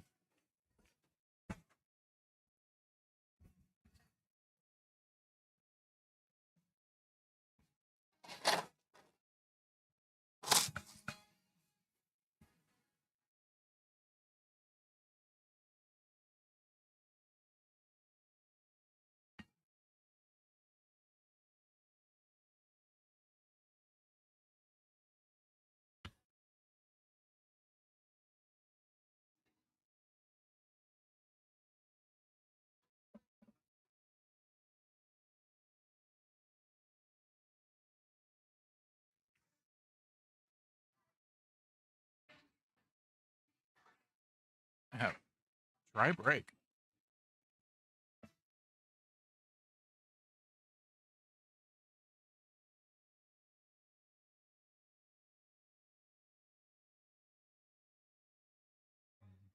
JD going for the bank shot here.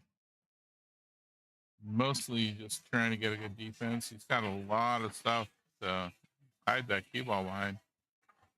I think he might have left a window between the 3 and the 4 to get at that one ball, though.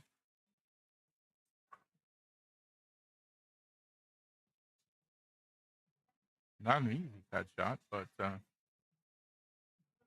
makeable.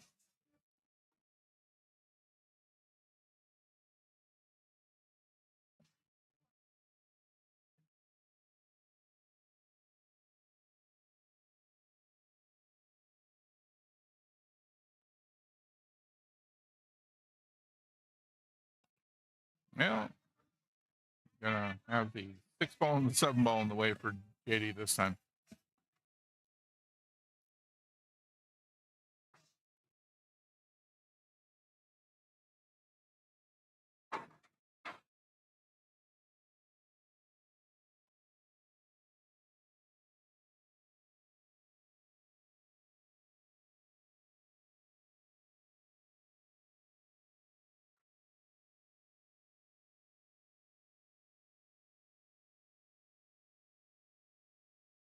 Just missed it.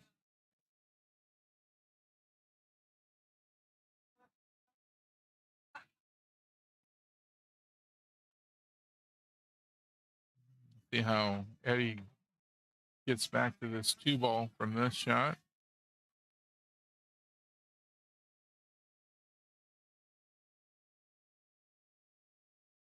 Let it stretch over the table.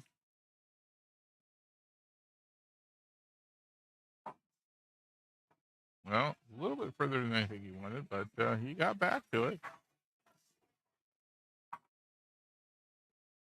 Nice shot. Oh, bumped the 6 in his way.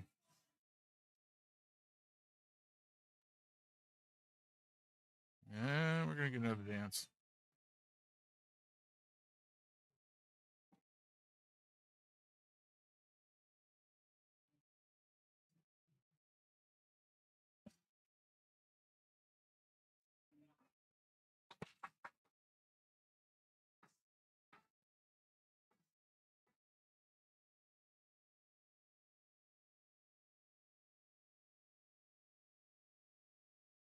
And the 5 ball.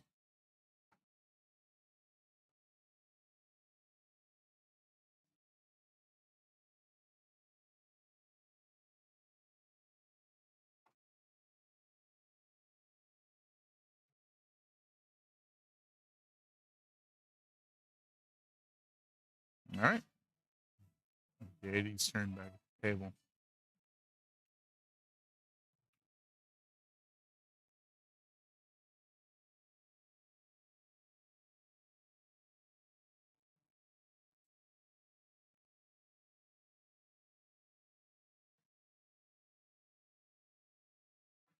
And JD looking for a bridge.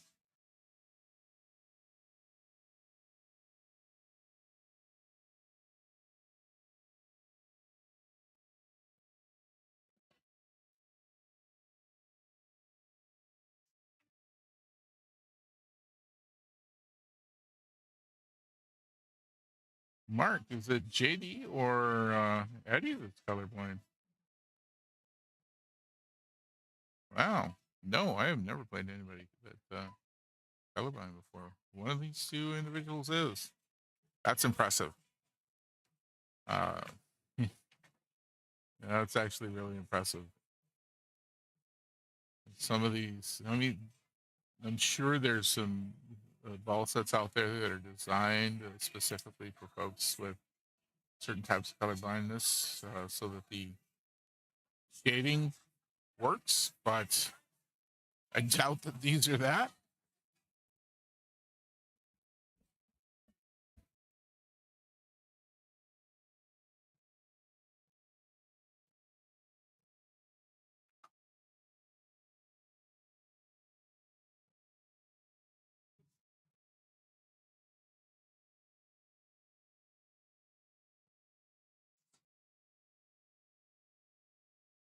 Yeah, I'm calling this calling for the shot to be watched on himself. And he's looking at going after that 3 behind the 7. That's a tight shot.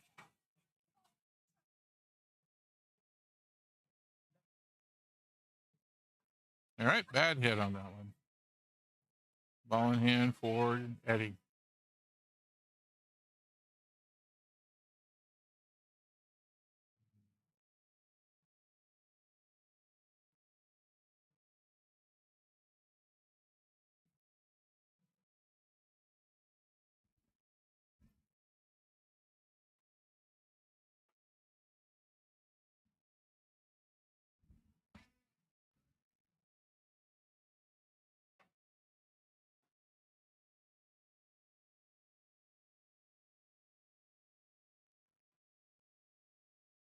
Eddie now only needs 10 more balls, 10 more points. Nice shot on that 6. I think he may have bumped 7 out of the position he really wanted it in, but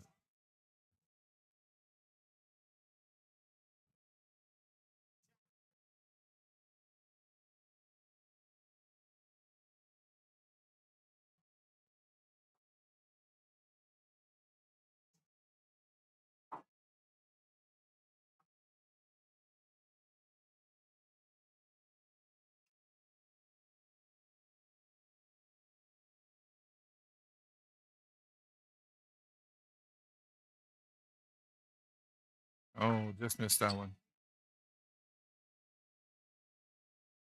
Would have put him in a good position for the 9 ball into the side.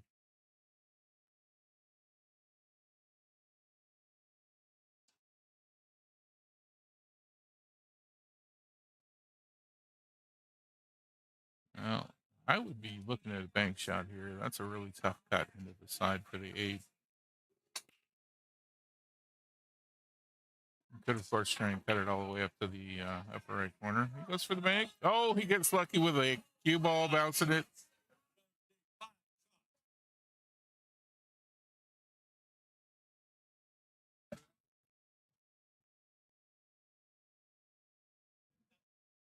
Gotta love it when the cue ball helps out. Spends enough time going in the pocket when you don't want it to. Least it could do is help out a little bit in those kind of situations.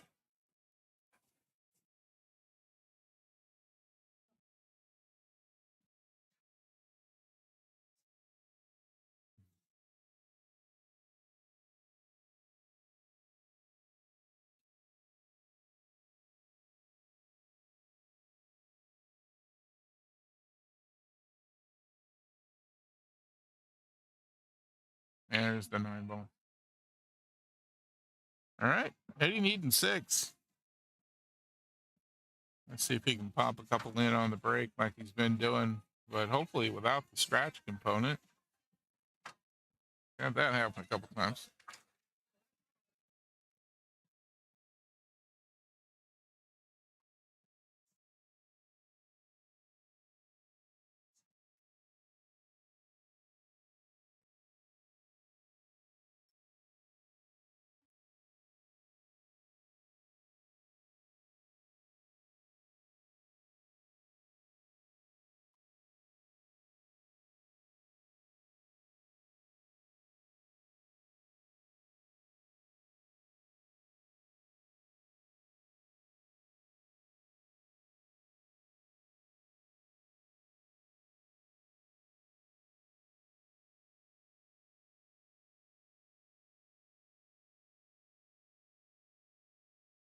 All right.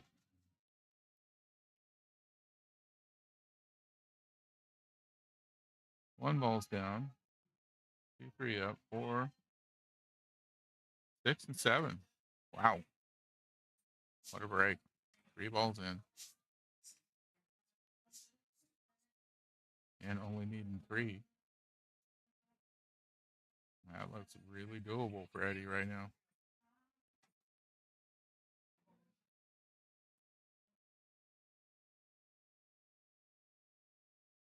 Great shot. There we go. Perfectly onto the 3 to come back down just a little bit for this 4 ball shot.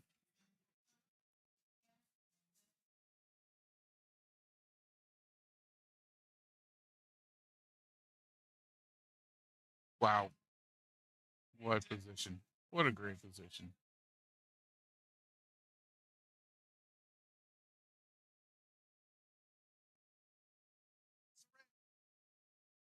That was it.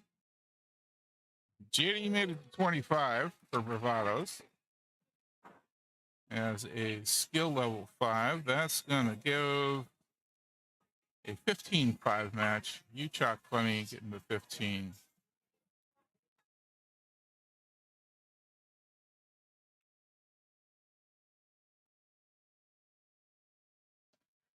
Oh, that should be 9. There we go. Oh, that's not right.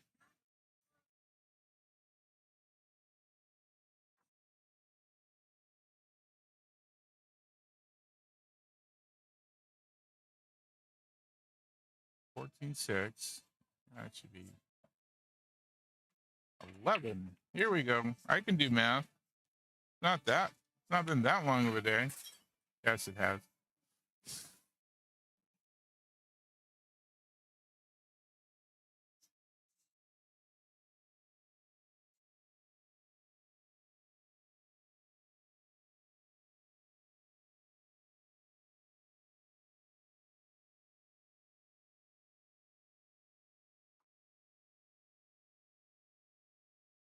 All right, you chalk plenty out in front, 29 to 11. See who we put up next.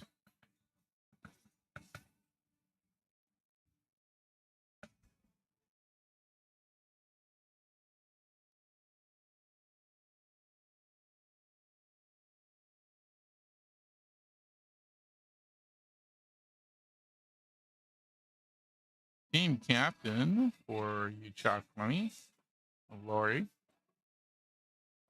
putting himself up. And Chrissy, team captain of the Bravados. Also a skill level 6.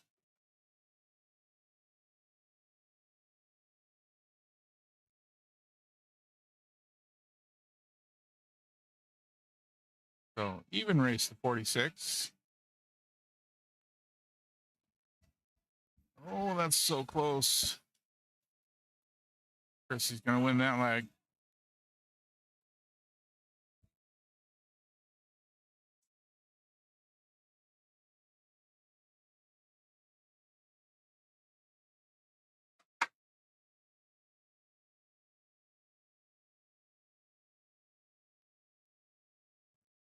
Chrissy's team captain's tournament team went and made it all the way through to the finals and won. So they got the trip to Vegas for that team. My team played them in the semifinals, and wow, felt like we didn't even stand a chance against them. They were playing great.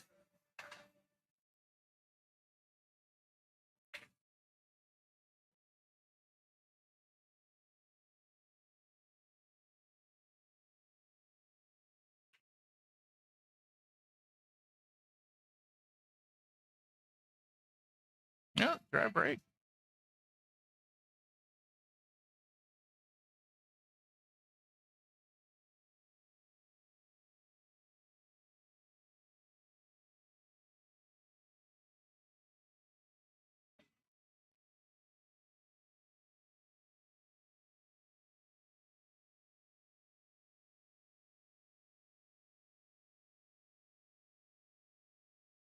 Yeah, looks like Lori's lining up for the Scott shot. Oh, just off. Well, she didn't leave anything easy for Chrissy on it.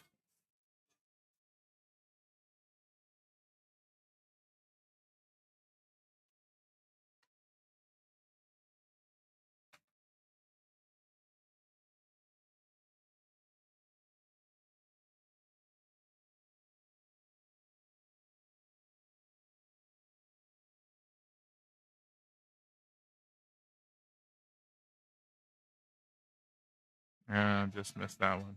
Tried to get some spin going on that to get in there and get that one ball, but no good.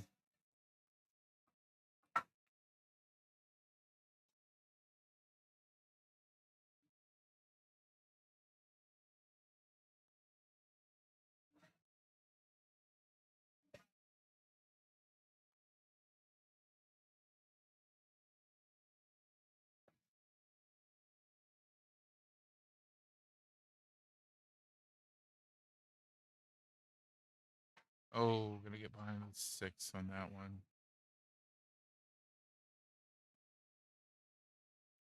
Yeah, she's gonna take in for a kick shot on it.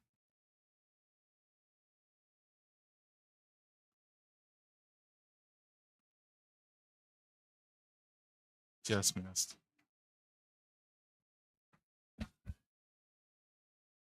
All right.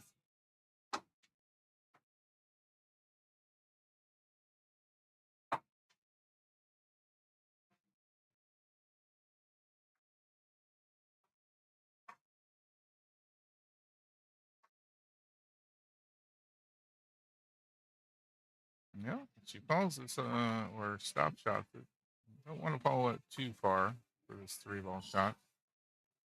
Gonna have a 3-9 combo.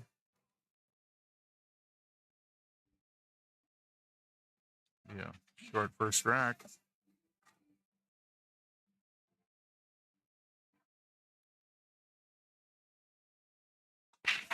No, not quite.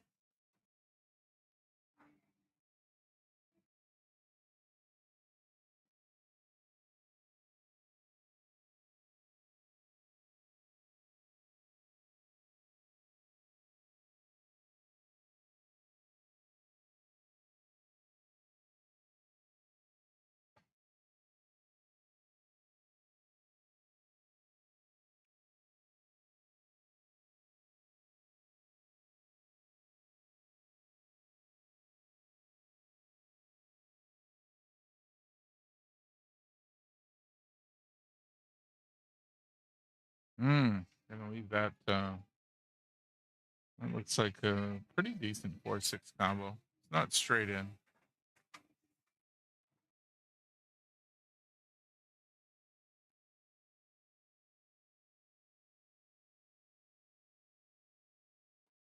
Well, 6-ball gonna give a little cover.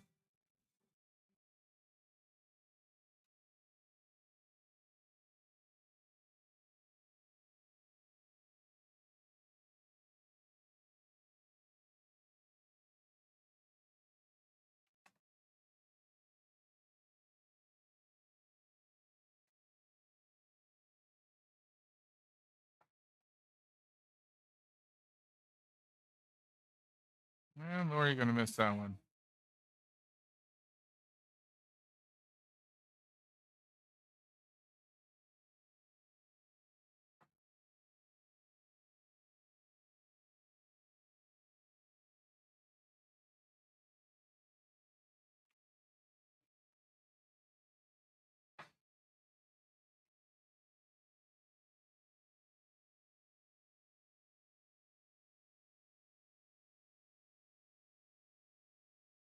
Maybe she's gonna want to either stop shot that or put just the tiniest amount of draw on it.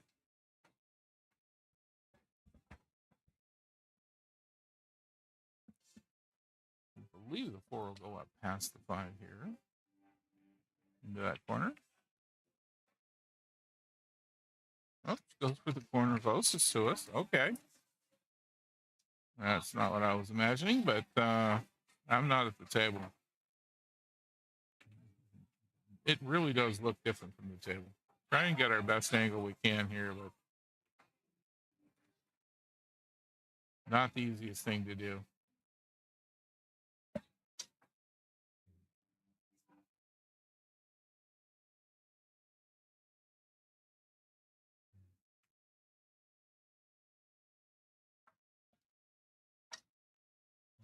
All right.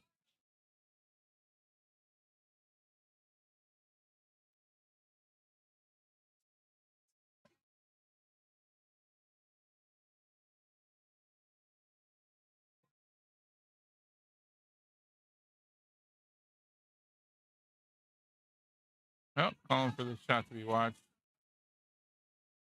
Oh boy, looking like she's going to try and cut this over here. Pretty close to the 9-ball, so understandable one to have it watched.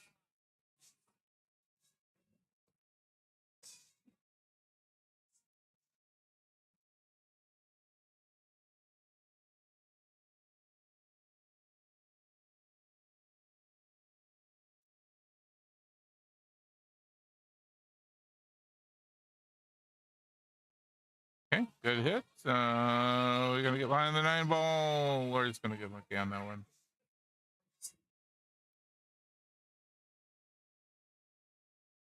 If that had stopped right up in here, it would have been an easy shot for Chrissy.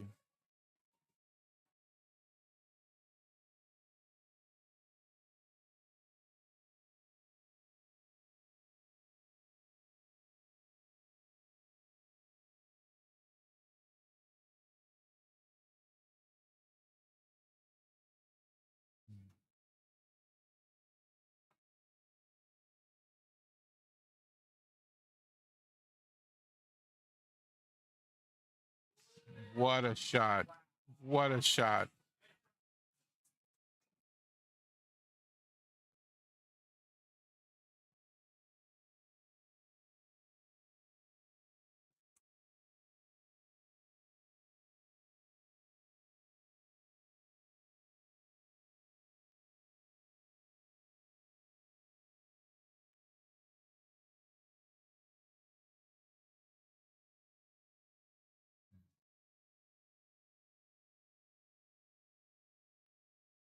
Oh, there we go. And we are on the 9 ball.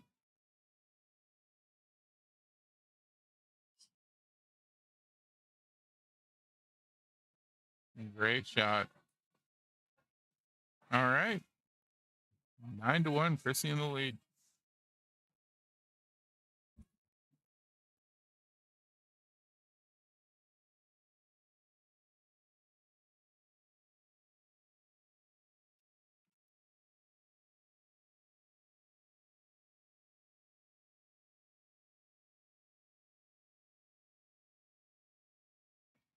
Thanks for joining us, everybody.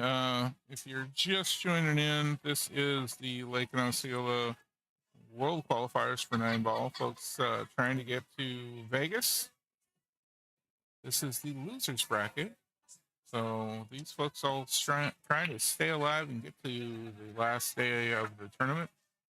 2 ball with Chrissy.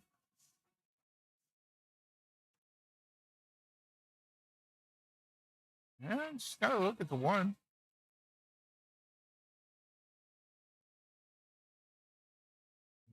Winning teams of the matches tonight are going to be back at 10 a.m. The losing teams tonight are going to get to stay home tomorrow.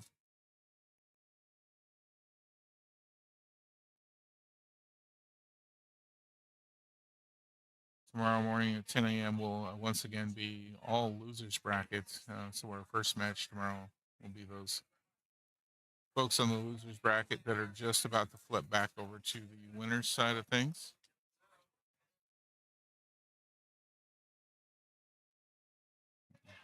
The winners of tomorrow morning will go into the semifinals at 2 p.m. in the afternoon.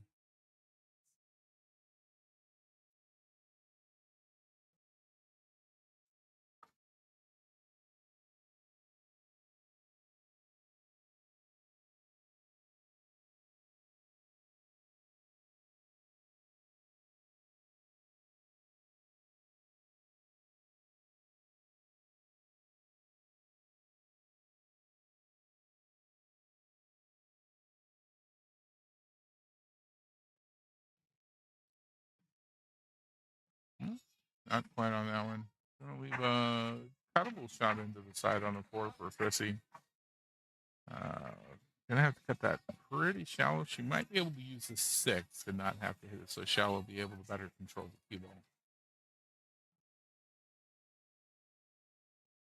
Yep, goes straight for the 4.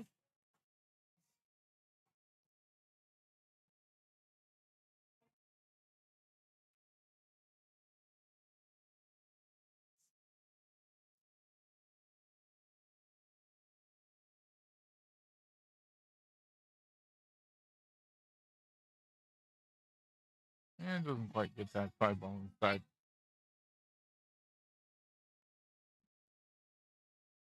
Seems a little frustrated with herself in that shot. She's doing great. Got the lead by 10 points. As people say, though, yeah, playing pool, you're really actually playing against the table.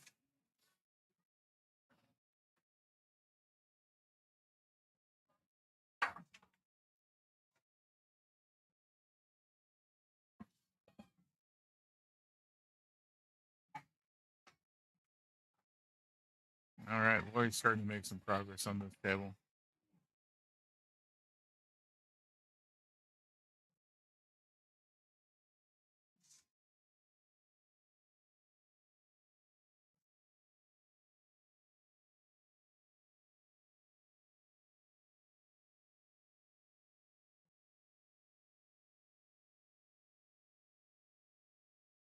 Great job cleaning up this table.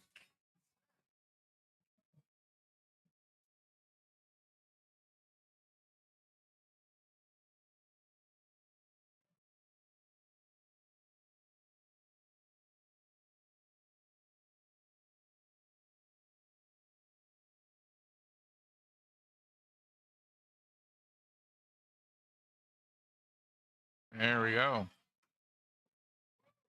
All right, Lori's showing she's definitely not out of this match.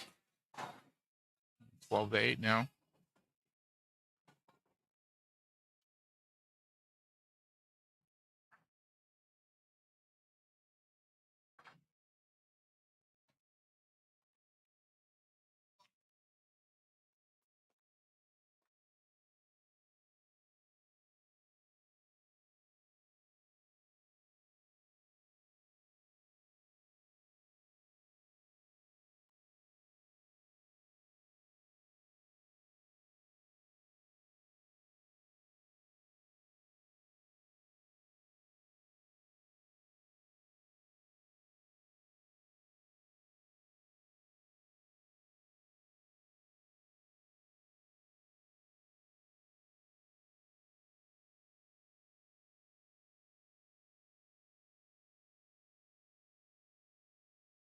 No dry break. Got a rail shot here for the one ball. Pretty steep angle.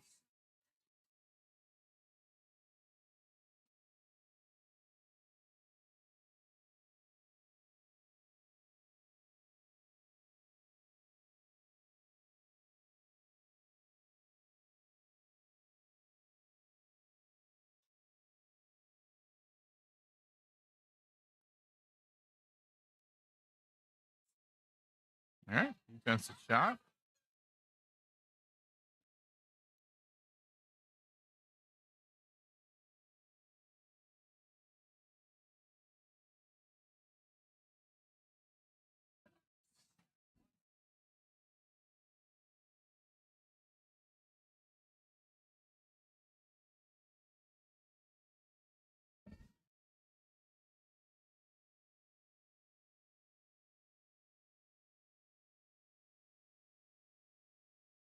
Oh, nice try to bank. Gonna get it right behind the 8 ball though. So Chrissy will have to take a kick shot at that, I think.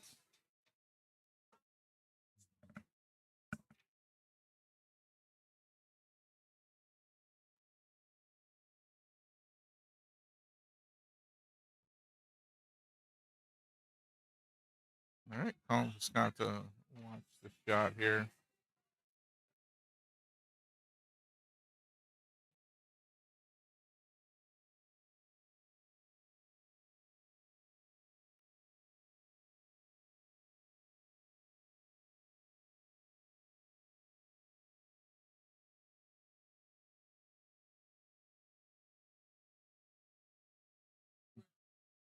No rail after the hit.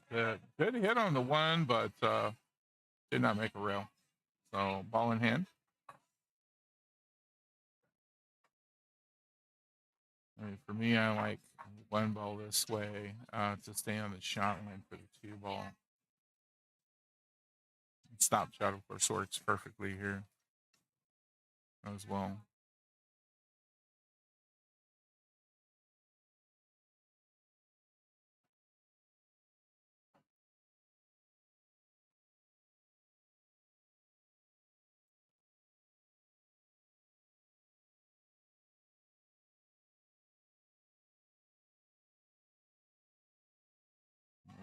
2. 3 ball. It's going to be a little more difficult for the shot here.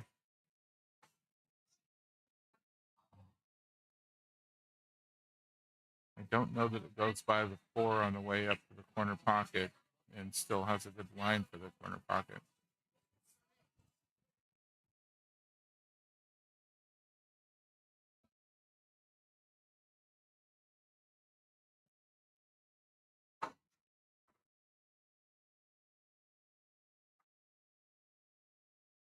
Oh, well, a little bit of collision with a cue ball, changing that trajectory on her.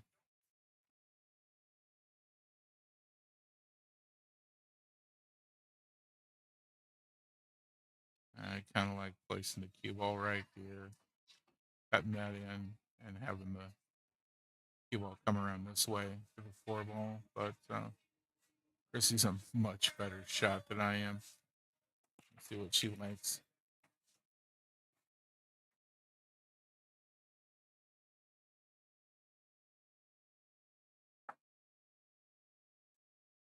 Oh, okay. Well, if that had stayed on the table, it would have been great. We'll have a dead ball out of that one.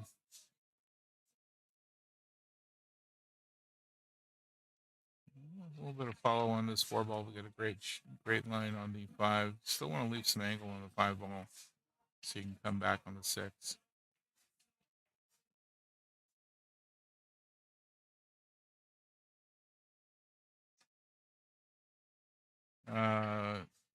Poke vault. That would be the APA algorithm that APA won't tell you what that algorithm is.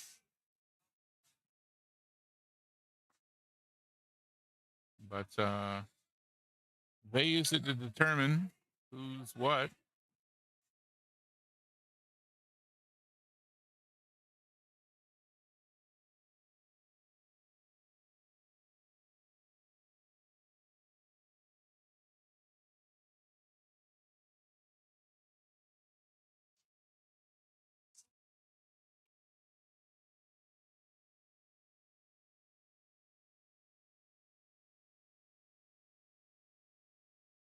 Yeah, nice safety there. And Lloyd's gotten this tied up.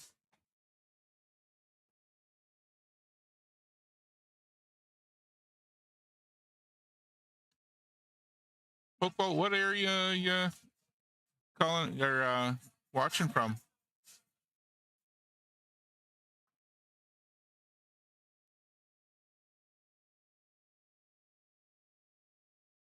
I'm originally from Oregon, but now finding myself here in Central Florida for the last few years. Never did play APA back in Oregon, though. Just joined the APA when I got here. Jeff, Tampa, all right.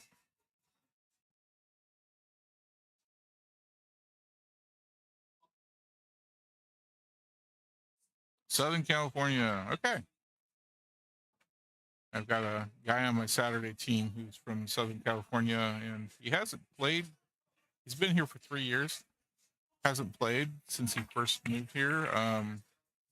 Just started playing again, and skill level 4. And wow, he's a really great skill level 4.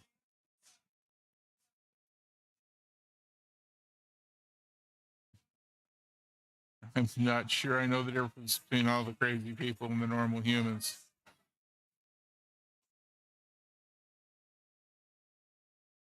Nine footers. Yeah, Jeff, both of these players are used to playing on 9 footers. They play out of Frank's place in Leesburg, and those are 9-foot tables up there. I have found that when I play in these tournaments here at the Moose Lodge, and I play against folks who are used to playing on longer tables, I play really well against them because I'm used to playing on these shorter tables.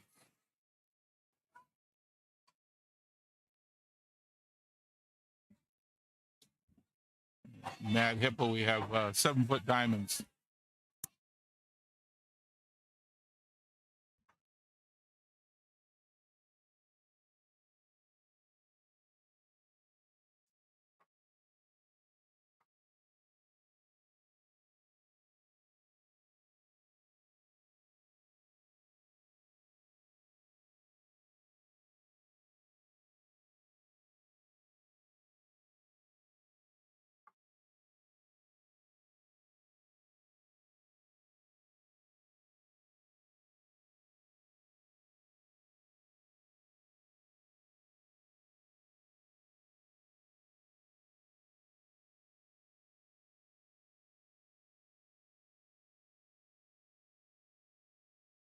I know exactly what you mean there, Jeff. Oh, Leesburg's 8? Okay.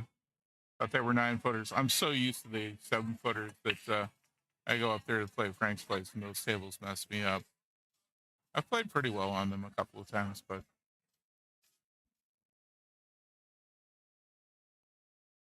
dry break for Lori.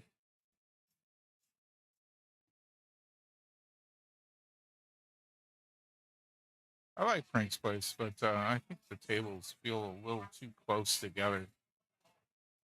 Not that I've been in any pool halls yet in Central Florida where the pool tables didn't feel a little too close together. We're just trying to maximize their usage of space, get as many tables in as they can.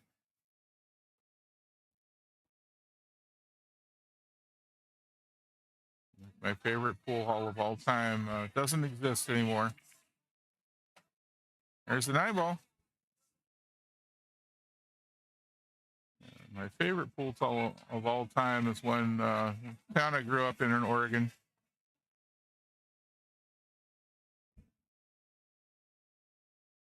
And used to have just some gorgeous 9-foot tables that we played on. There was only 6 and had plenty of room around everything. You never really bumped into somebody playing on another table. You just don't find that anymore. Just do not find a pool hall that has that kind of space around the tables.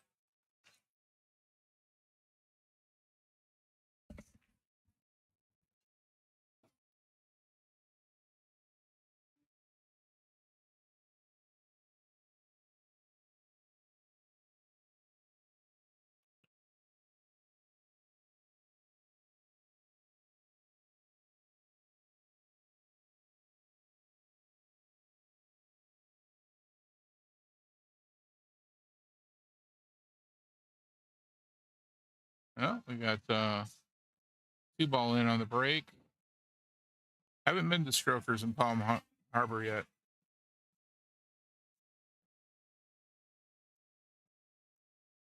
Oh, just missed that shot.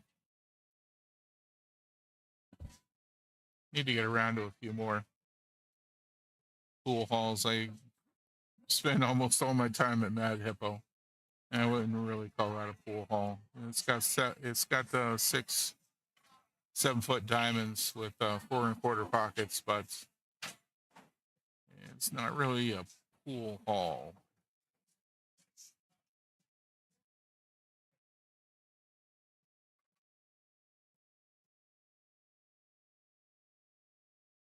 Unfortunately, it is the closest place to me for going to play. So it has been the place that I spend all my time. Do like the people there.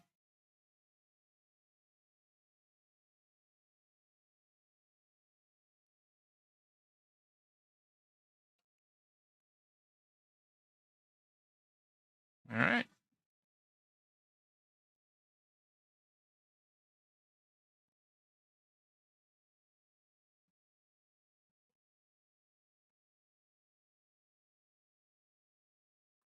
Well, I'm not sure what I would go for defense here. Just try and lay the 1 on one side of the 6 and cue ball on the other.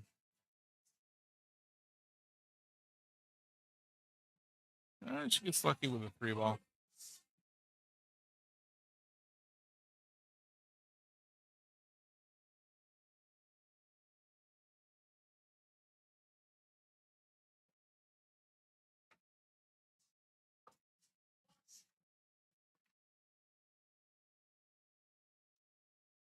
Nice shot. Oh, wow. Get her right behind the 6.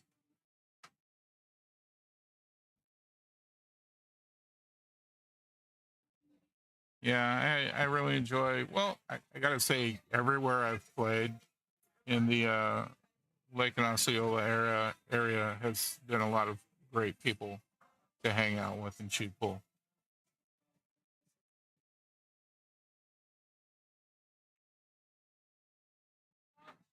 I think I would have called to have that watched.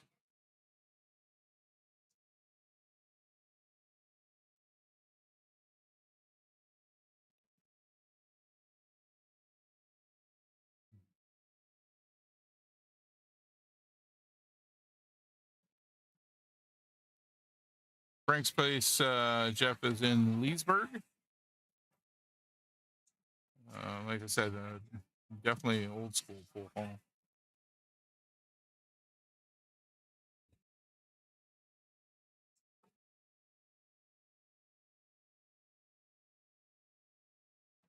Right in downtown Leesburg, too.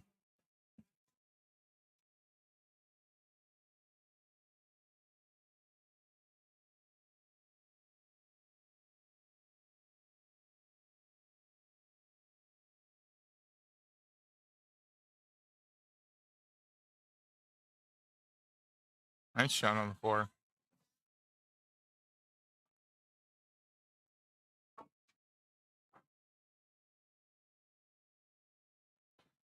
Frank's place can be very competitive. I truly, they have a snooker table there. I've never played snooker. My favorite pool hall when I was younger had a snooker table as well. I used to see guys playing on it all the time. Always wanted to learn. Not a very popular discipline here.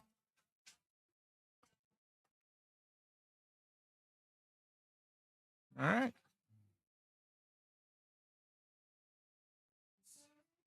Yeah, kind of CD vibe. Yeah, I get that. I definitely get that. But I think that's kind of one of the things I love about Frank's. It just reminds me of that. You expect to see traditional pool players trying to play a very traditional game when you're at Frank's. It's just kind of, that's the vibe.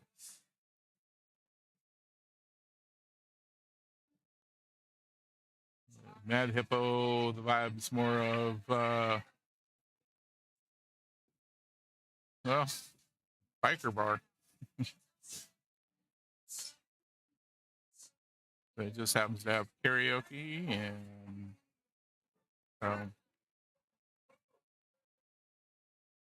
all right, 2 dead on that one. At the end, 3 dead. I've double checked on this score, make sure I'm right.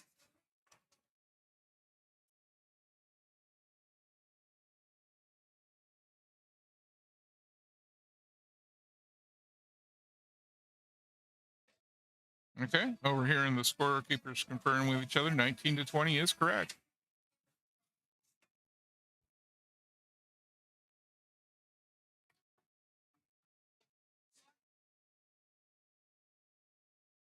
Yeah, Jeff, that's always nice. I mean, I when I play to win. I want to win. I don't always win. I'm skill level 3 at 9 ball and skill level 4 at 8 ball. But I don't give up. I could be, my opponent could be 1 point away from winning. I'm not giving up. He misses, I'm in it. Oh.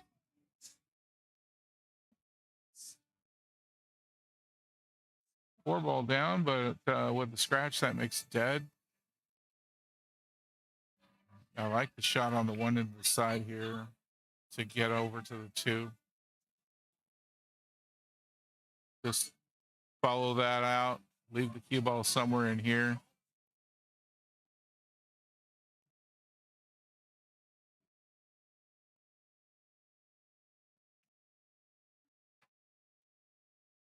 No, didn't follow that quite as far as I think she wanted. Yeah. I don't know if you've ever gotten a chance to get to Vegas, Jeff. I got to Vegas last summer on a team I was playing with out of Polk County, and they put me up first in our very first match. Wow. You like to think that, no big deal. I'm just playing full 7-foot diamonds. Used to playing on 7-foot diamonds. Hard in my throat the whole time. I managed to win that match anyway, but I felt like my heart was just going to rip itself out of my chest. Just so nervous.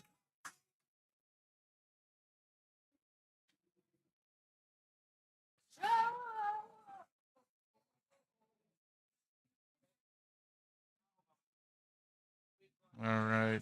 Gloria with a pretty nice shot on the 2 here. Should be able to bounce out enough to get the 3.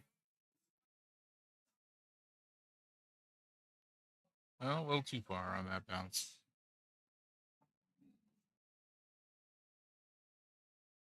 Not sure if nerves are getting to these 2 players as well.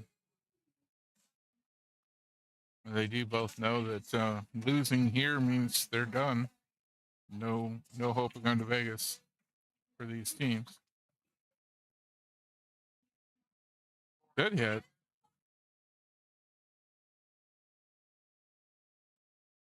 And looks like she's got the 8 ball in the way. This is 3 years in the APA for me. Took me a while to get back. I quit playing pool for nearly 20 years. So took me a while to start feeling like I was getting my game back. Didn't help that I was also recovering from chemo. So got partially numb fingers and toes. So my 4-3 has been hard earned as I make my way back to feeling like I have a game.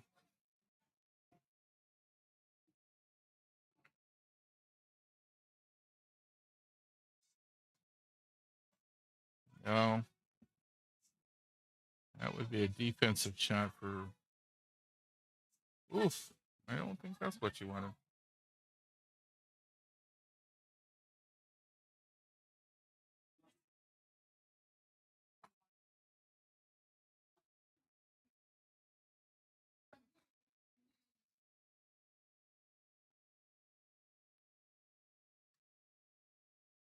All right, managed to get that in.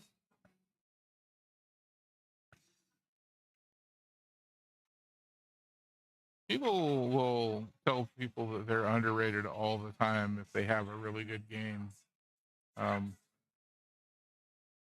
It's one of those things.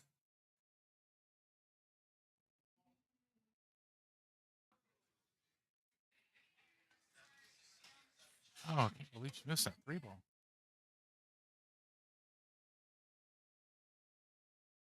Yeah, I joke around all the time about how in college I majored in pool. I spent more time playing pool than I did studying, that's for sure. Kind of quit for a while because life gets in the way.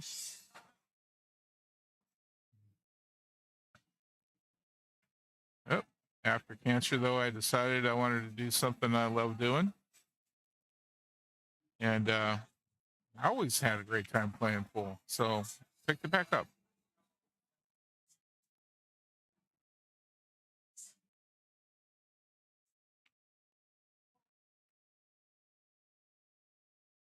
Nice shot. My grandfather used to tell us when we were messing up that we couldn't hit the broadside of a barn if we were standing inside of it.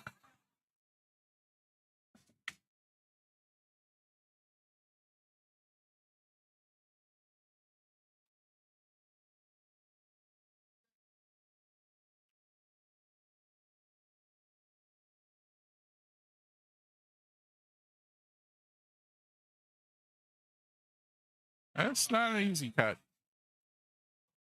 Really close to the rail there.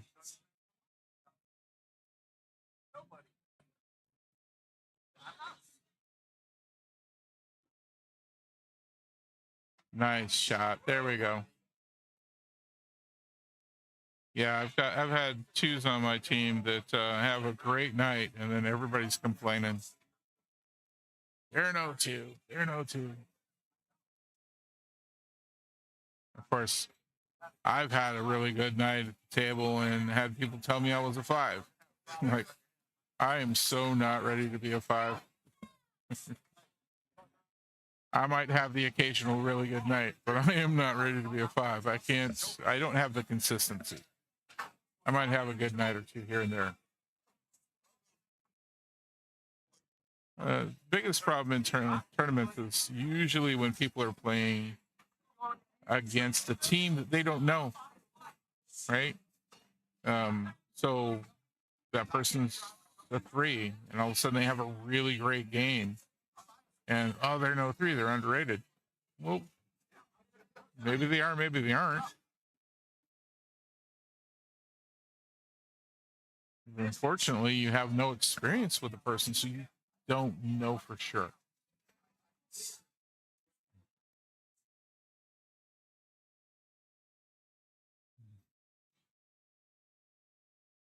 And I always look at the table as I'm playing against the table, not the opponent.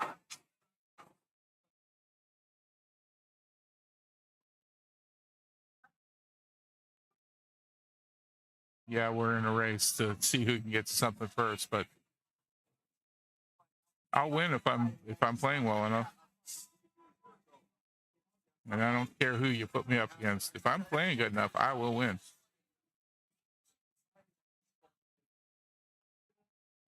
All right. Lori asking for a timeout.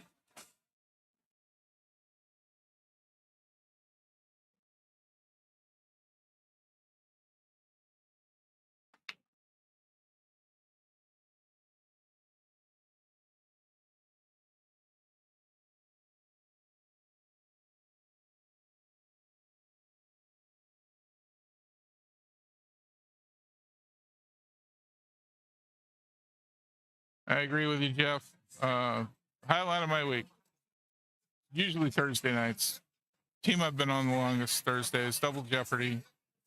I enjoy my Tuesday and my Saturday teams, but not like my Thursdays. Thursdays is like, it's my night out to hang out with my friends, and that includes people on other teams.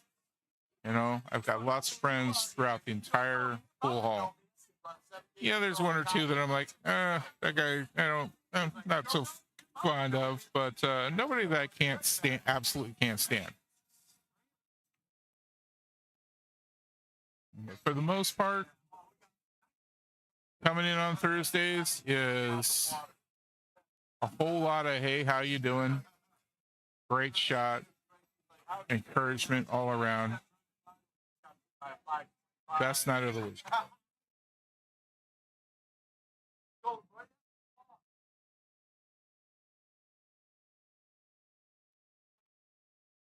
Oh, that may have been a little too soft. Sure enough. I did something exactly like that in the captain's tournament. It was totally nerves. I still ended up winning my match. I did it twice against my opponent. Same match. Still ended up winning, thankfully. But wow, did I feel terrible when I took a shot like that.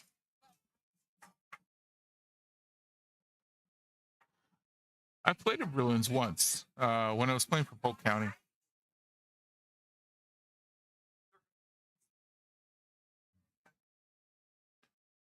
Beautiful spot.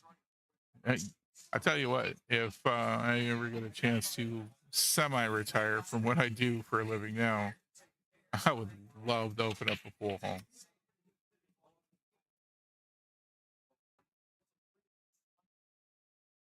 That's going to be a lottery, probably a lottery win kind of moment. If you hear about me opening a pool hall, I probably won the lottery. Because I won't have to worry about all the money I'm not going to make by owning a pool hall.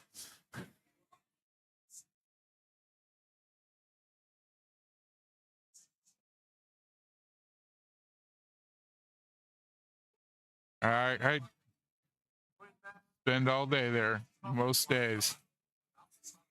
Tell my wife to drug me out to go do something else.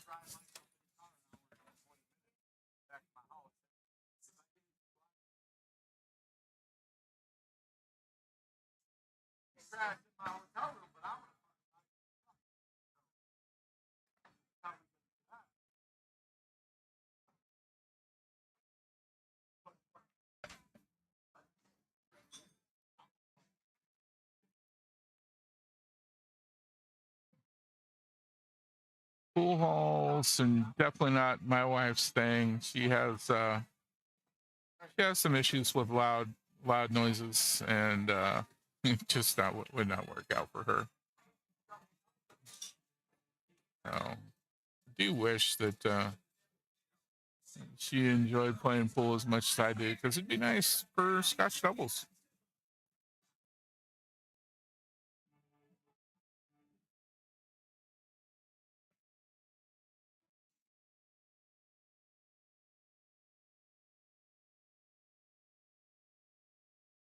Nice. Always good to have a job you enjoy. I actually work in IT, of all things. I sit at a desk all the time. Thankfully, I sit at a desk at home and I don't have to travel anywhere. But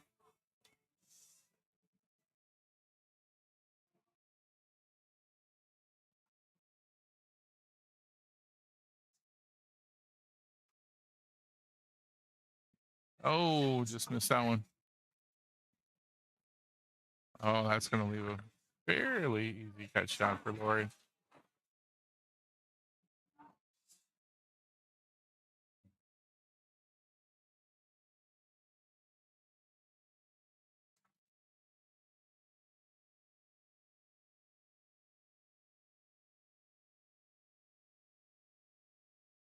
Oh, nope.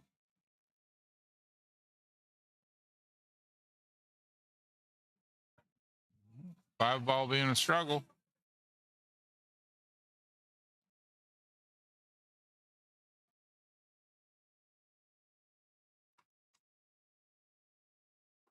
There we go. Get back around for the 6, but that's going to leave a 6-7 combo.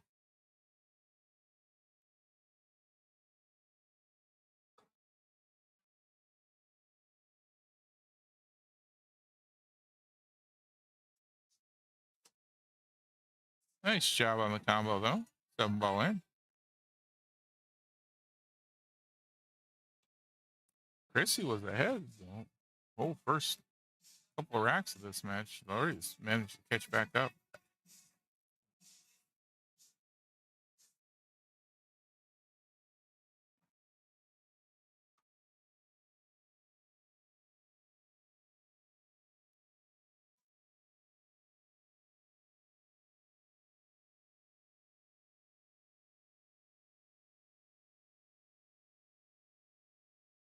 No.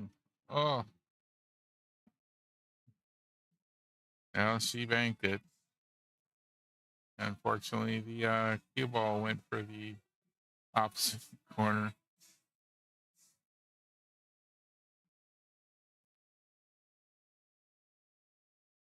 And 9-ball for Lori.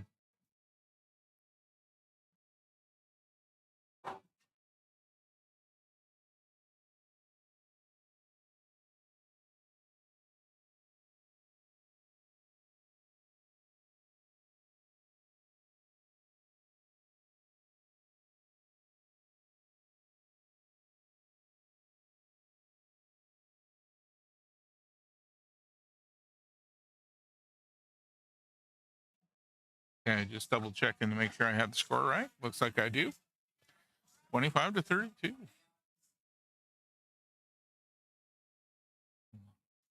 Lori needing another 14.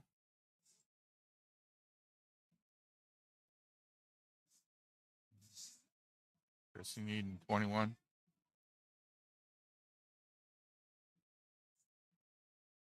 And another dry break. Yeah, I prefer the magic rack as well. Jeff, it's just more consistent. Unfortunately, get a lot of just, I'm going to call them traditionalists at Mad Hippo. They just don't want to use them. They also don't want to use the app to keep score. Strangely enough, there's a lot of the APA divisions and leagues now that have gone paperless for league night. Cannot get the folks at Mad Hippo to give up paper score sheets.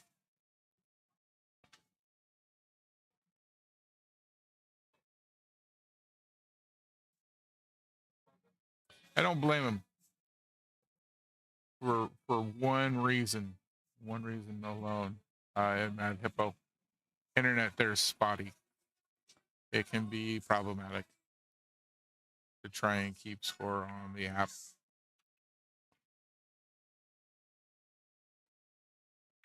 If they had a really solid internet connection where we really never had to worry about it, be great. But had plenty of times where we get about halfway through the night and all of a sudden everybody's scrambling because the app froze up.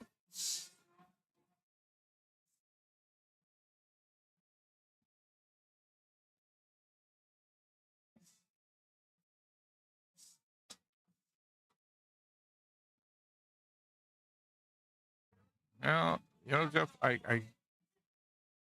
think that the folks at Mad Hippo that don't like the Magic Rack is just because they don't have them, they don't use them, they've never used them.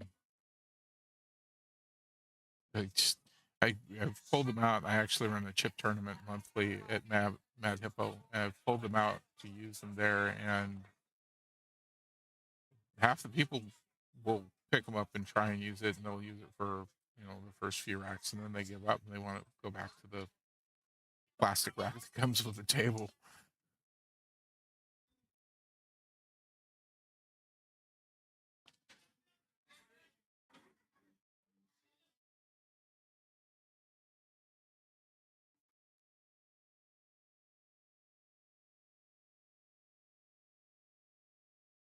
Oh, not gonna make that angle.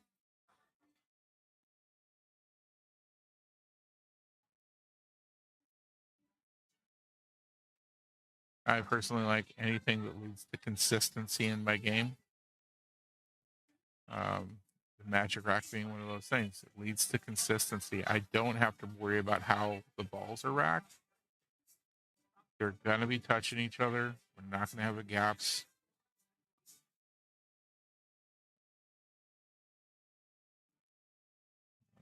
Anything I can do to have a more consistent experience at the table. But the only inconsistent thing I need at the table is myself. The whole rest of it's consistent. I'm good. Might be a little bit of OCD talking right there.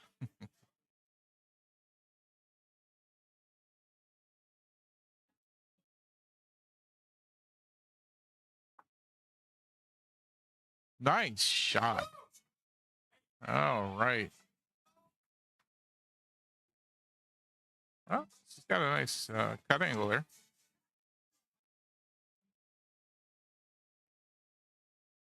Yep, exactly, William.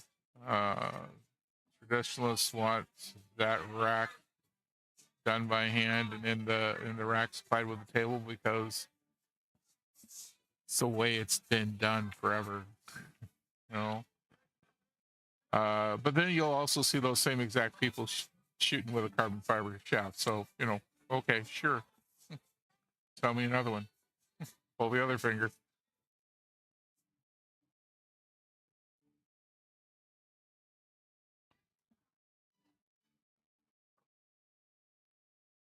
You're going to go down the route of being absolutely, totally traditional. That better be a maple hue in your hand.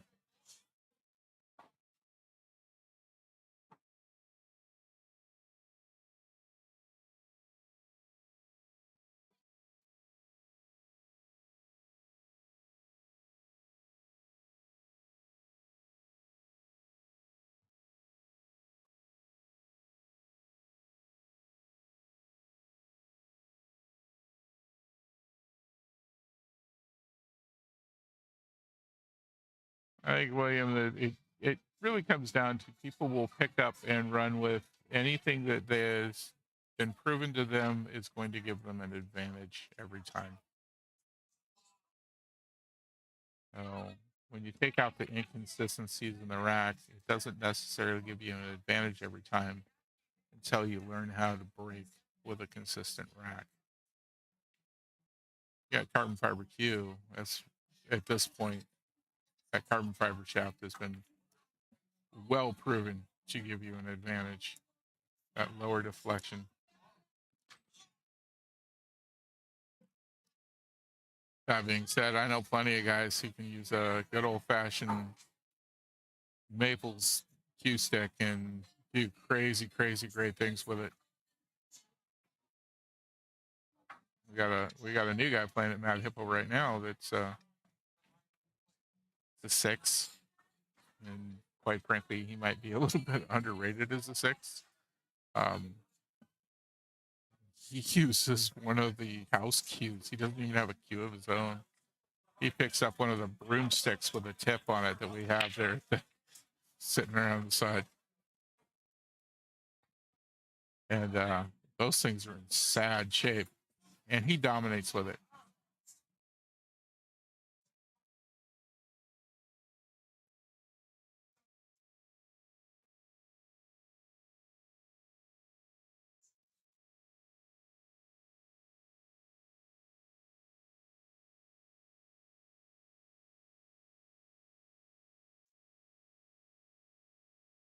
The absolute best tool you possibly have on the table. It's your mental attitude. And you're just absolutely, focused on the game.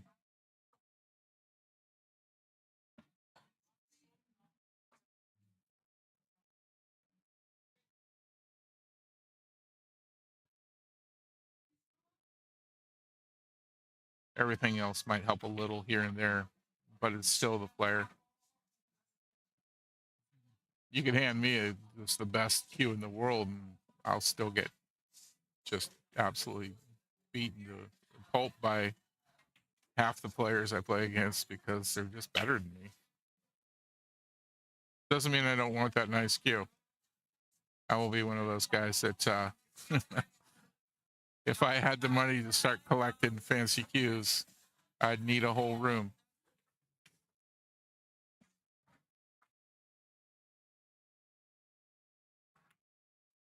Nice out.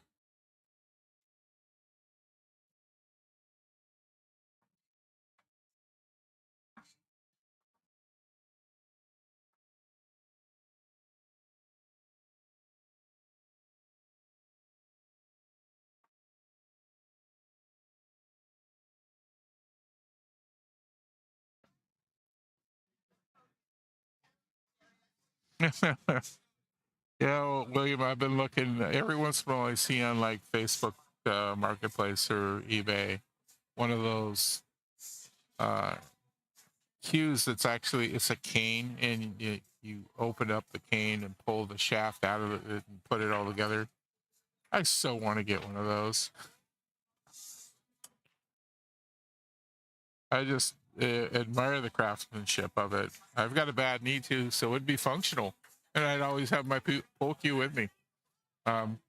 Probably a bad idea as far as how good of a cue we're talking, but God, I want one of those so bad.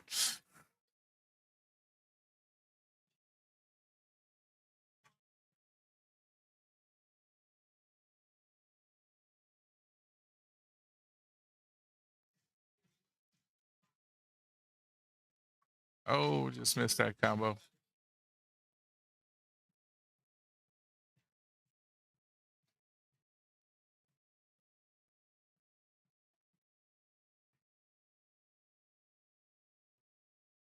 I think the thing would be to get one of those and then have a custom carbon fiber shaft made for it so that it screws into the rest of the old cane. I can't imagine that those things balance worth the darn because the balance on them, they're hollow. The butt of the whole thing is hollow. And it's got a big old brass screw on knob for the end. So it's probably the balance is probably terrible. It probably ruined my game to play on that thing all the time, play with that thing at all, and then try and go to a regular cube. But I want one. I want one anyway.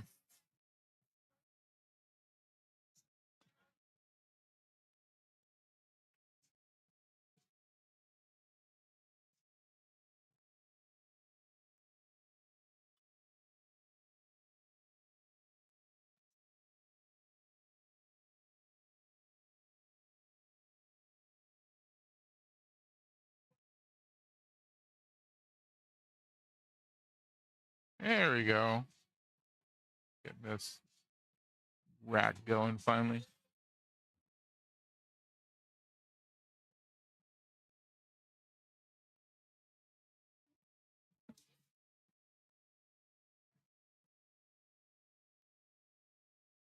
Just taking a look at where she wants to go with this cue ball.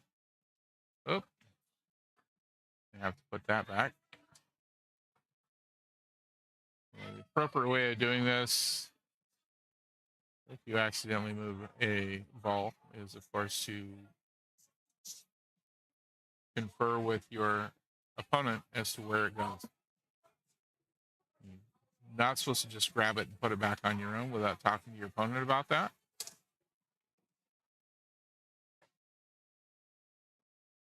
Did not get what she wanted to on that 3 ball. Pretty sure she wanted up here.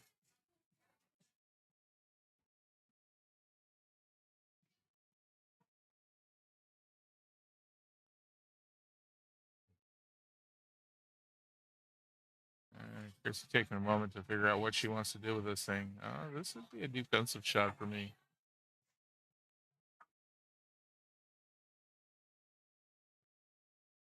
You could try and bank this, right? Go that way. But you could also just try and split that. Oh, it didn't work out. I was going to say split it, have the 3 ball wind up here and the cue ball wind up over here, but didn't quite work out.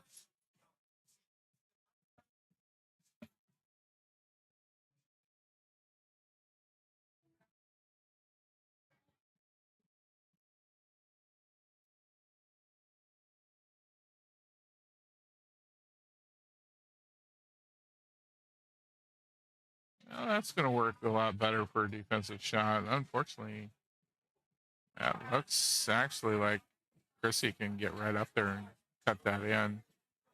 If that would have gotten behind the 4, it would have been perfect. Yep. Don't know that the gap on the 8 is good enough to get through there. Nope, she's after the 4 anyway. 7 ball's a little in the way.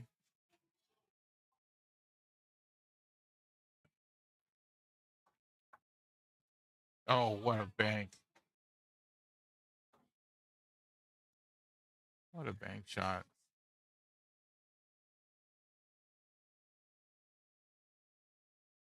Yeah, almost a year and a half ago, Chrissy was playing on a team in at Long Shots in Claremont, and I joined the team. So I had a chance to play with Chrissy for a few weeks, and she left that team. But definitely a solid player. I've never had the chance to play with or against Lori.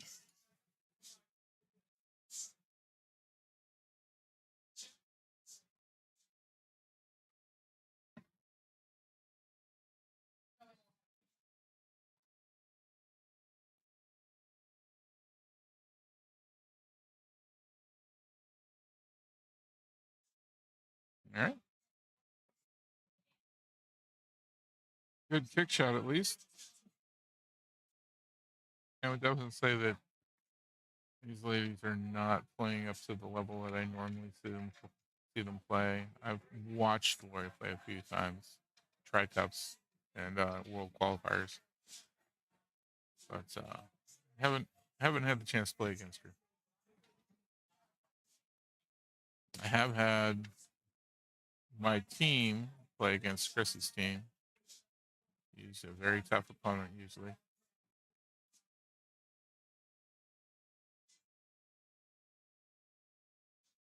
Getting close to the sudden death hour. 10:17 right now on my clock. 10:30 is sudden death.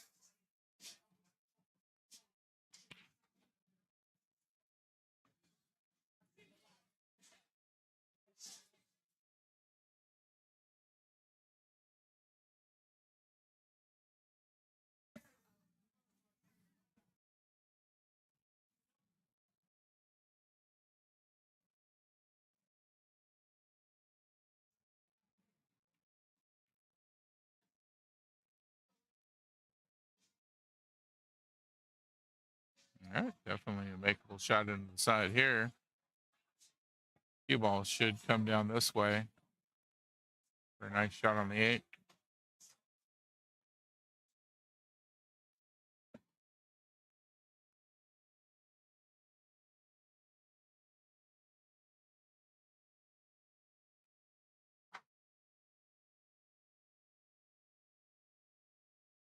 Oh, nice shot. And a little bit further than I think she wanted on the 9, but that's still a definitely makeable shot. She's just checking out where the cue ball is going to go.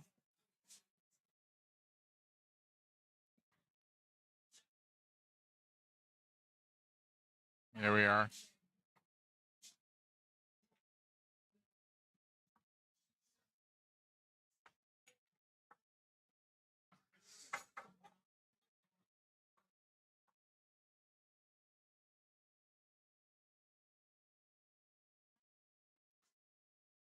Looks like table 6 is finished up.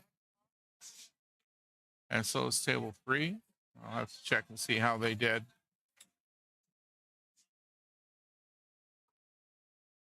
Table 7 and table 2 still playing.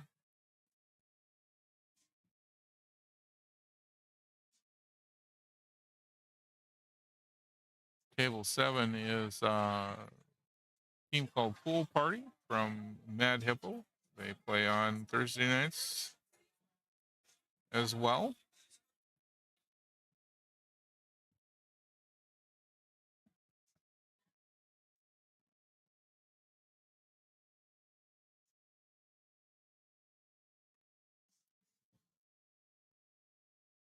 There.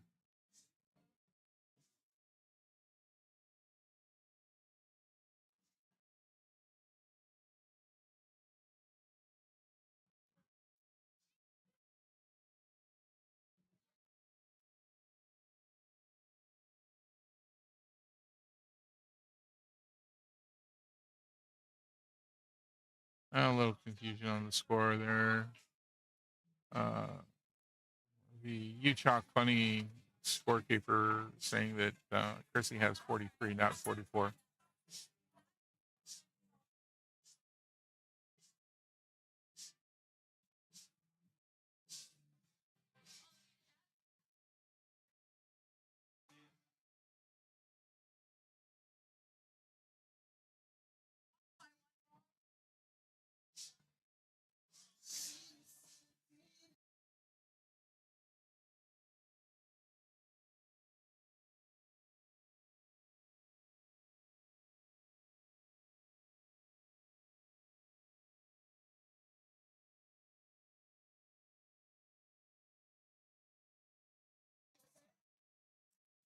Okay. Gonna have a moment here while they figure out which of these two teams is right. Bravados scorekeeper agrees with the score I have, and UChalk Funny does not.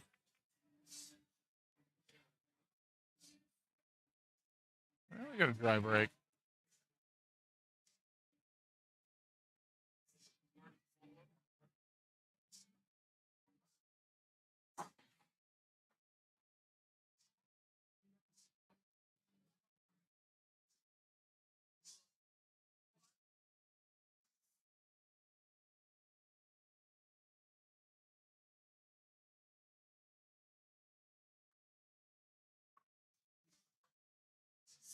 Okay.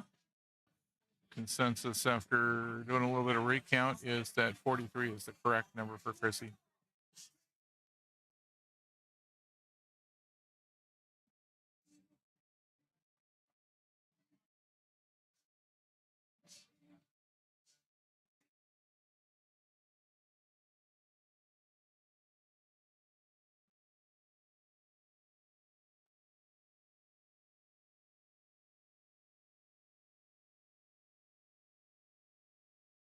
Well, that 2 ball is gonna.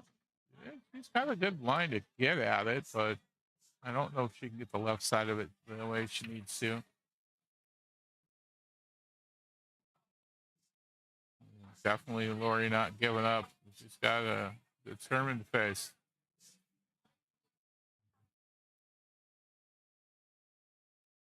Nice defense.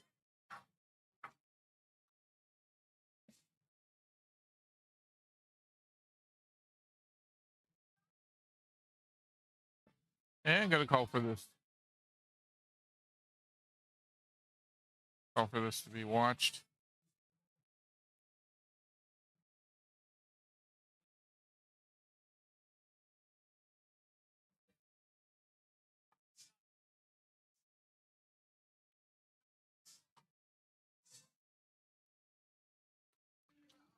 Nice bank shot.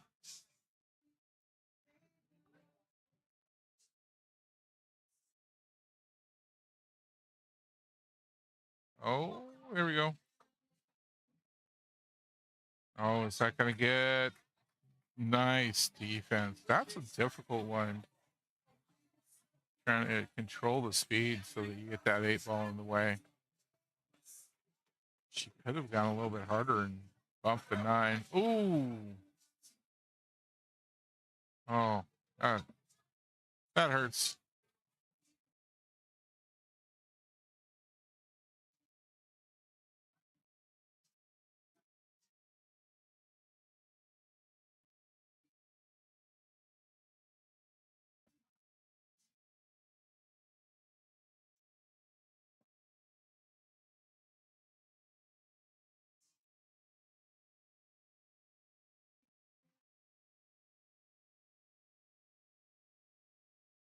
Now we're still having discussions about this score. So scorekeepers sitting down together now over there at the table.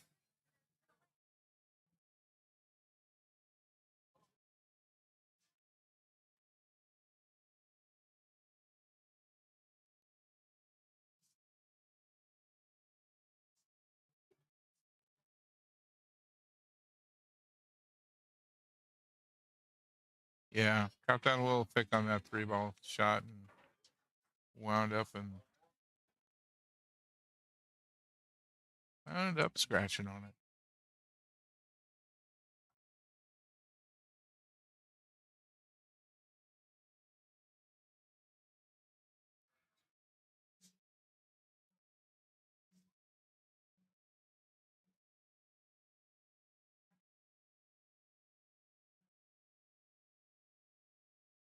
Yeah. Chrissy trying for safety on that. Unfortunately, gonna leave that one shot into the side for Lori.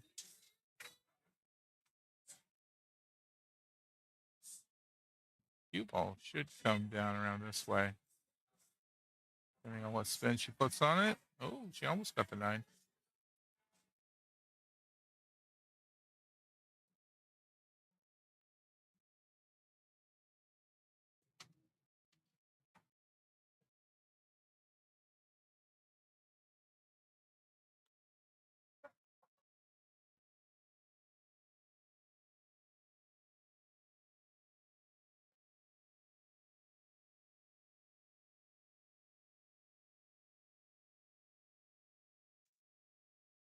There's the 5-ball.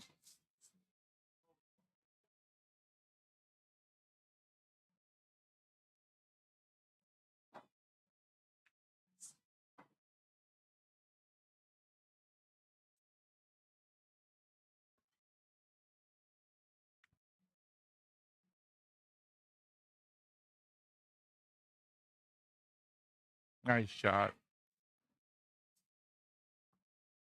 Getting herself right onto the 7. Yeah, Lori working her way back. Definitely see her being able to run this out.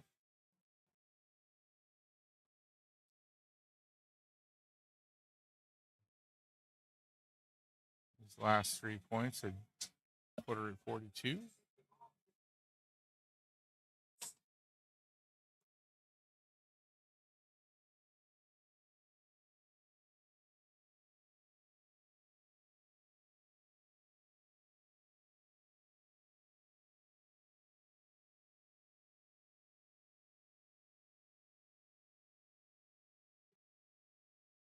All right, 42-45. Lori with the break.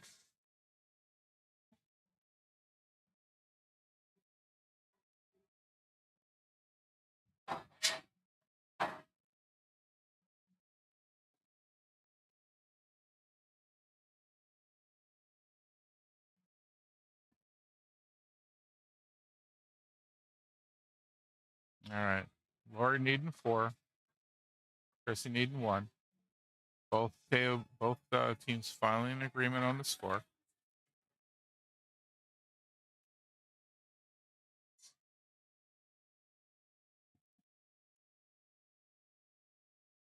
At 2 minutes before they will have their score sheets marked for sudden death.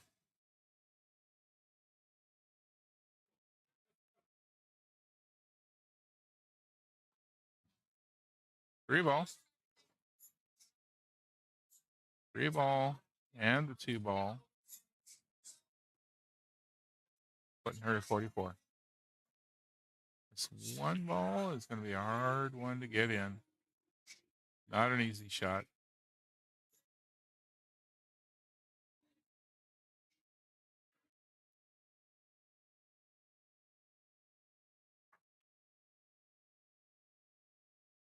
Oh, nope.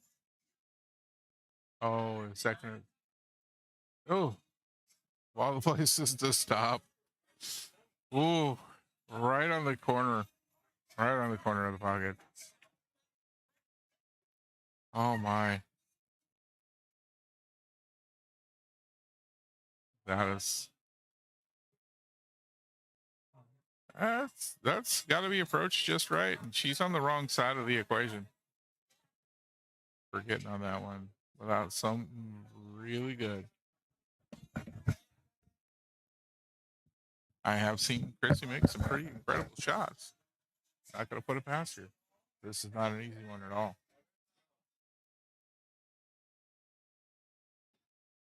Definitely doesn't want to give up ball in hand right now. And calling for a timeout.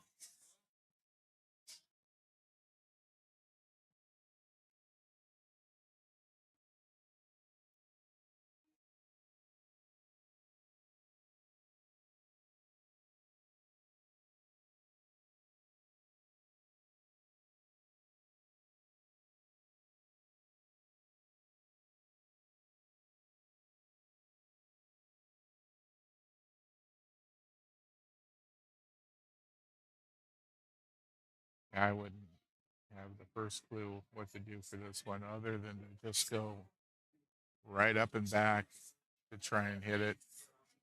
But if you can clip it just right on the side, it should fall. But it's getting it just right. That's a whole lot of maybe.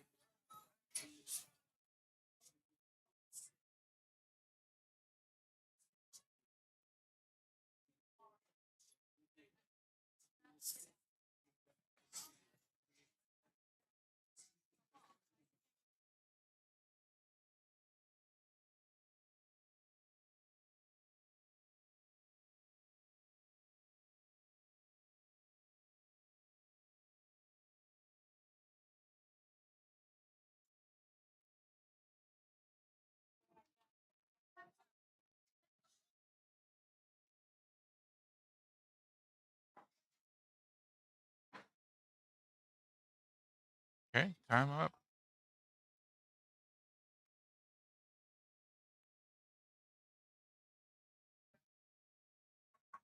Ooh, this is going to be a tough one.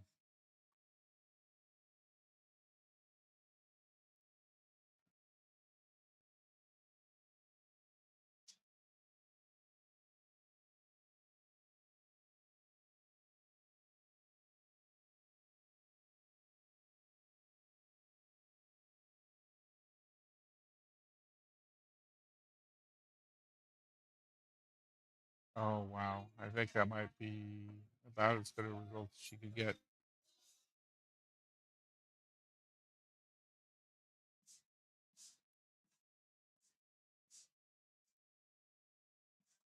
Leaves a combo, 1-4 combo here.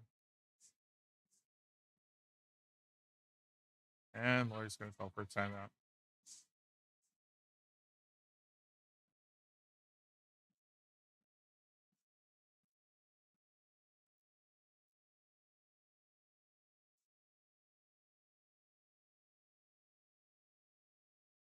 Neither player wanting to give up here.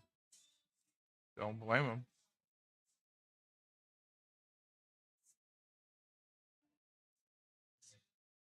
We are now definitely in sudden death territory for the next rack, and whoever wins this is just giving their team the edge. Neither one of these opponents right now is going to finish the team match out. But the more points you go into sudden death with, the better.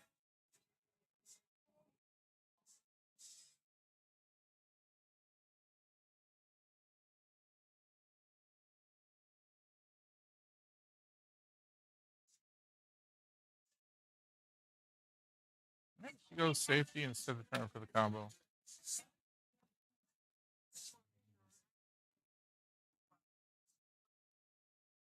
Chrissy needs one. Good leader to do some wild stuff here. And this is the 3 talking here. I'd shoot for this. He needs one ball.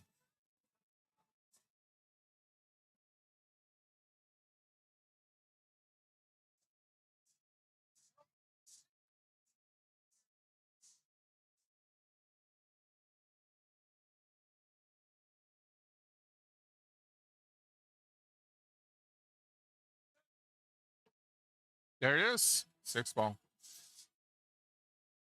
All right. 44 for Chrissy.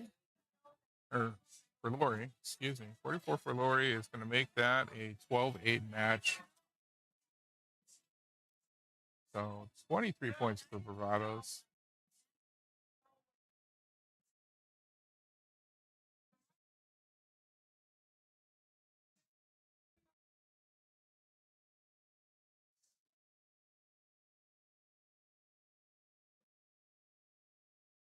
$37 for you, Chalk Funny. And we are in sudden death. For those who have not done sudden death before, that means every ball is now worth 2 points, with the 9 ball being worth 4 to try and get this finished up quicker.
Let's see here. This would be 4th match.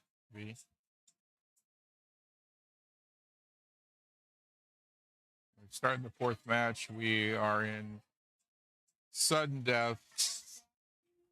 Fox for Bravados, skill level 5. Sam for Chalk Funny, skill level 4. So 38-31 race.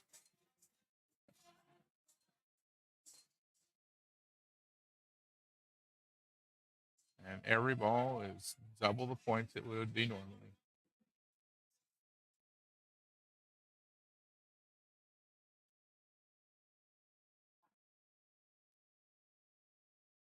And nothing.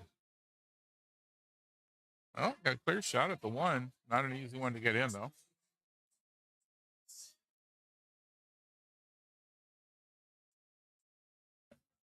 This is the last match being played. Everything else is done.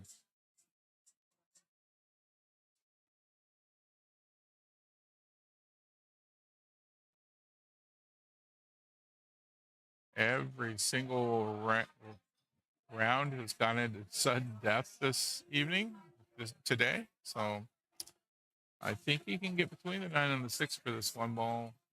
It's going to be tight.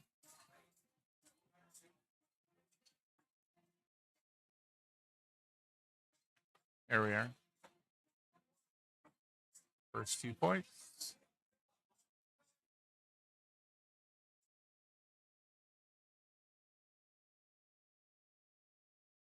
Nice shot. Oh, we got a 4-7 combo or a 3-7 combo lined up.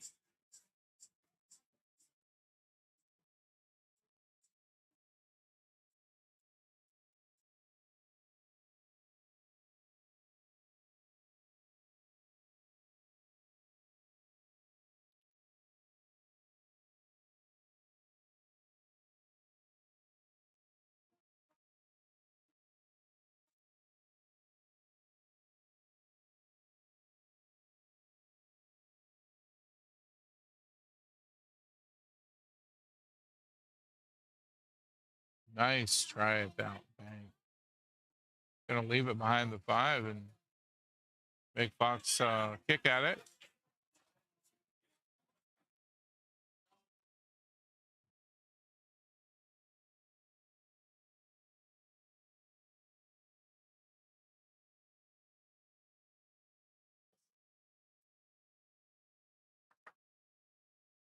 Oh, no good.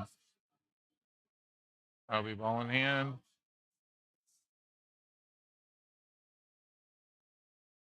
Although that's not a bad shot. I would definitely go the other way.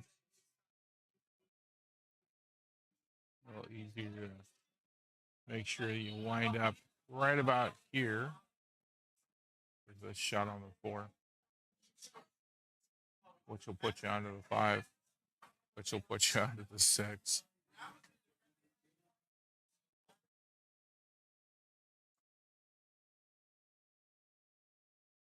Very runnable table right now. This might be the hardest cut shot he's got. Oh, didn't make it.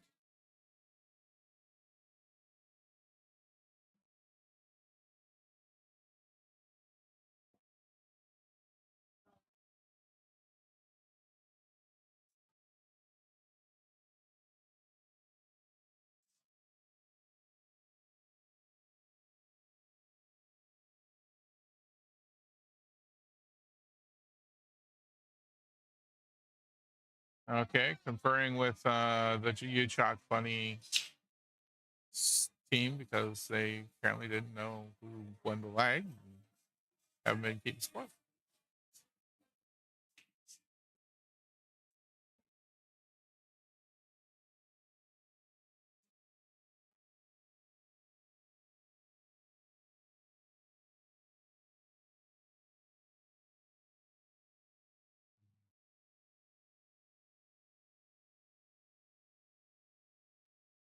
All right, Fox finally getting a chance to get some in.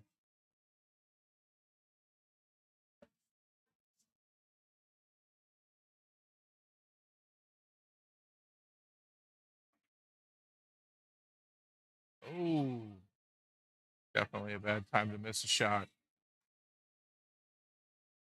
Never a good time to miss a shot.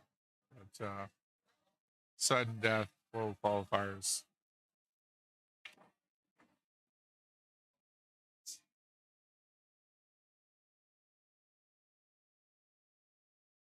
That's bankable.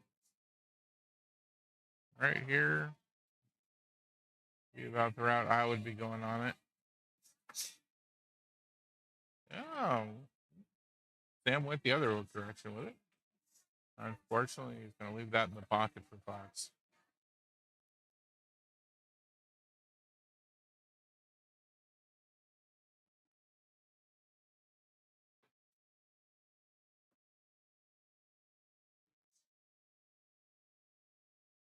Yeah, fairly nice shot into the side for 4 points on this one. And we finish the first rack 10-10. Even split.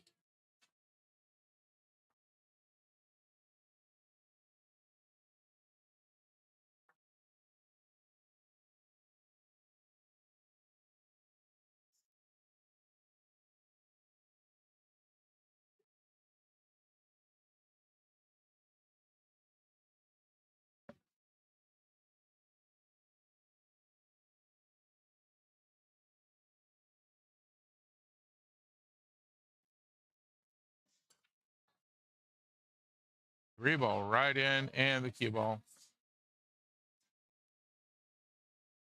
So 3 ball will be dead. And ball in hand for Sam with an easy shot in on the 1. Put him right on the 2. And as long as he holds it there, the 4 ball's this way.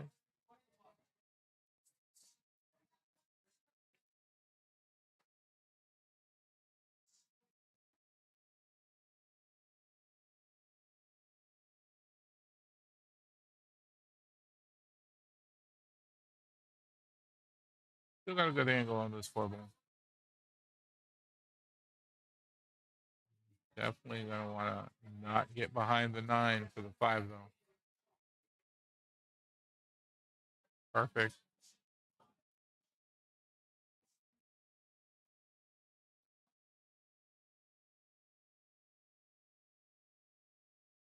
Oh, just narrowly avoided the scratch on that.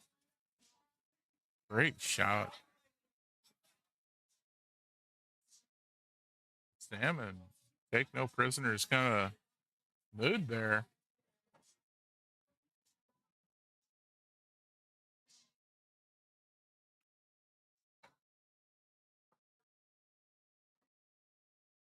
Just racking the points right up.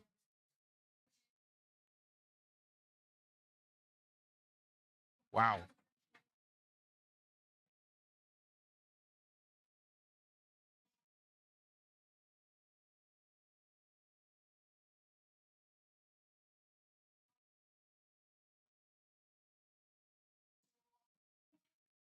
Oh, it misses the 9. Oh my gosh. I was not expecting that.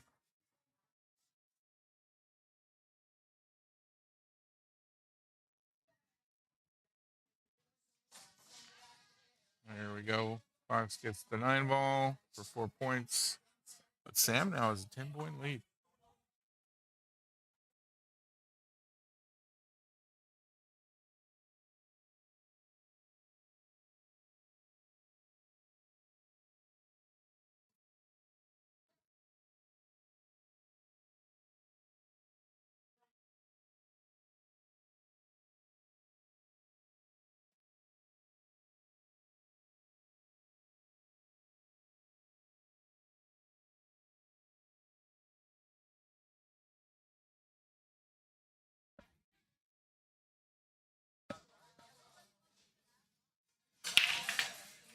There we go. 6 ball.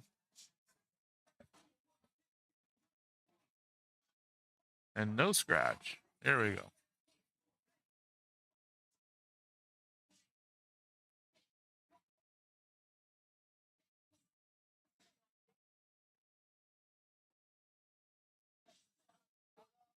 Well, that 5 ball's a little bit in the way here. Might be able to cheat the pocket on this center ball. On this, nope, he's going to go for all the way down. Doesn't make it.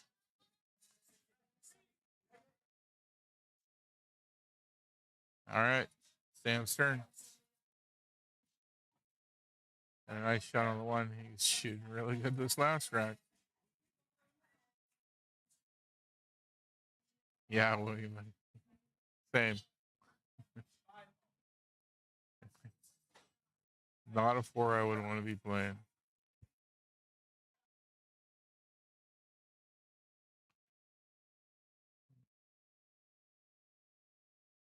Oh.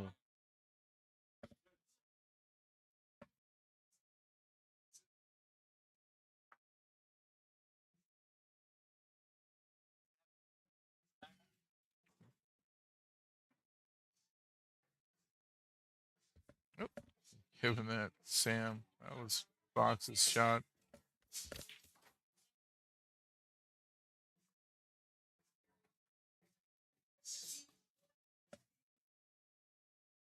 It's not as bad with carbon fiber. Carbon fiber doesn't get as sticky as wood shaft.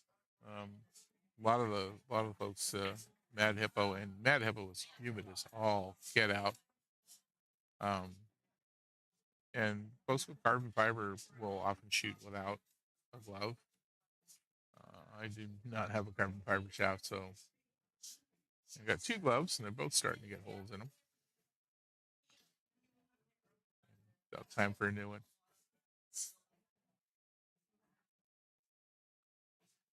Starting to contemplate getting a carbon fiber shaft for myself, though. Oh no!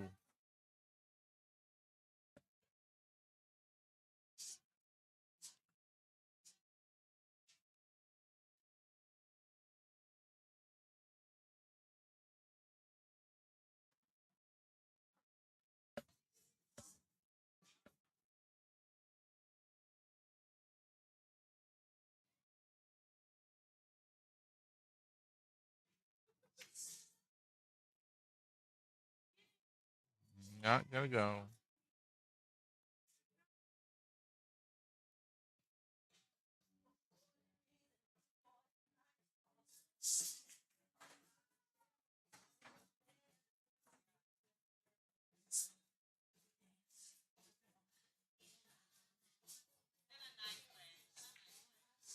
Nice shot. That 9 is right up against the rim. He's gonna have to go all the way down with it. 4 points he needs. For sure. All right, he needs 8 points, but that's only 4 balls.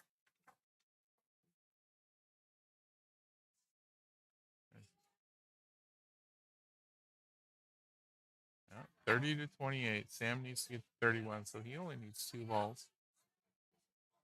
Fox needs 4.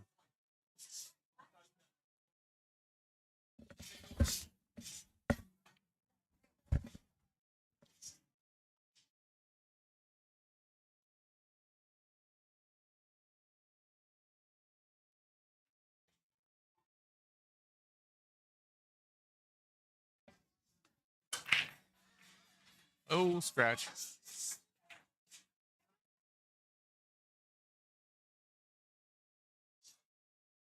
Oh, he just grabbed the 9 ball.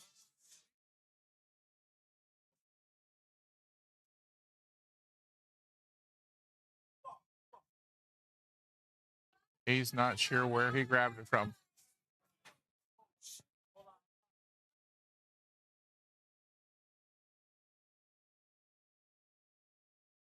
Freaking run.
Okay. I had to turn off my microphone for a little bit there. Trying to figure out where the 9 ball went. I cannot use the video in order to let them know where it went. Sam grabbed the 9 ball thinking it was a cue ball. And yeah.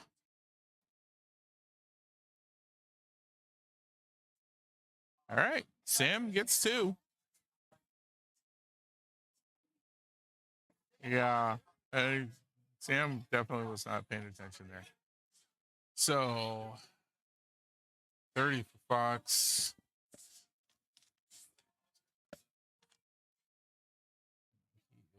A 5. Makes that a 13-7. 13 means they got 50 points.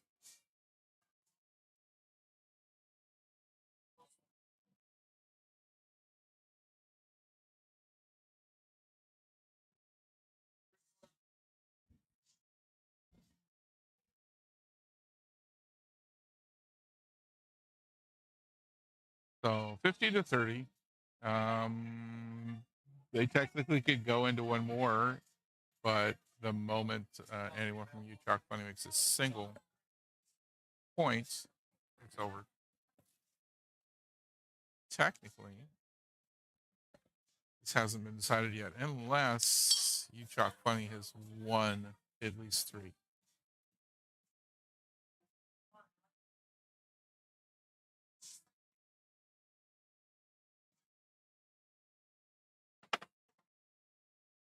And yes, that 9 ball was quite a bit further forward up near the spot. But like I said, I can't use the video. They can't refer to the video as anything as far as that goes. Yeah, Utah Funny has more wins of the individual matches. So that is it. Thanks for watching, everybody. We will be back 10 o'clock in the morning is when we start. That will be a losers side matchup. They've got let's see, 6 matches that will be going for that. Trying to get back to the winner's side. The afternoon and evening will be all winner's side matches. See you tomorrow.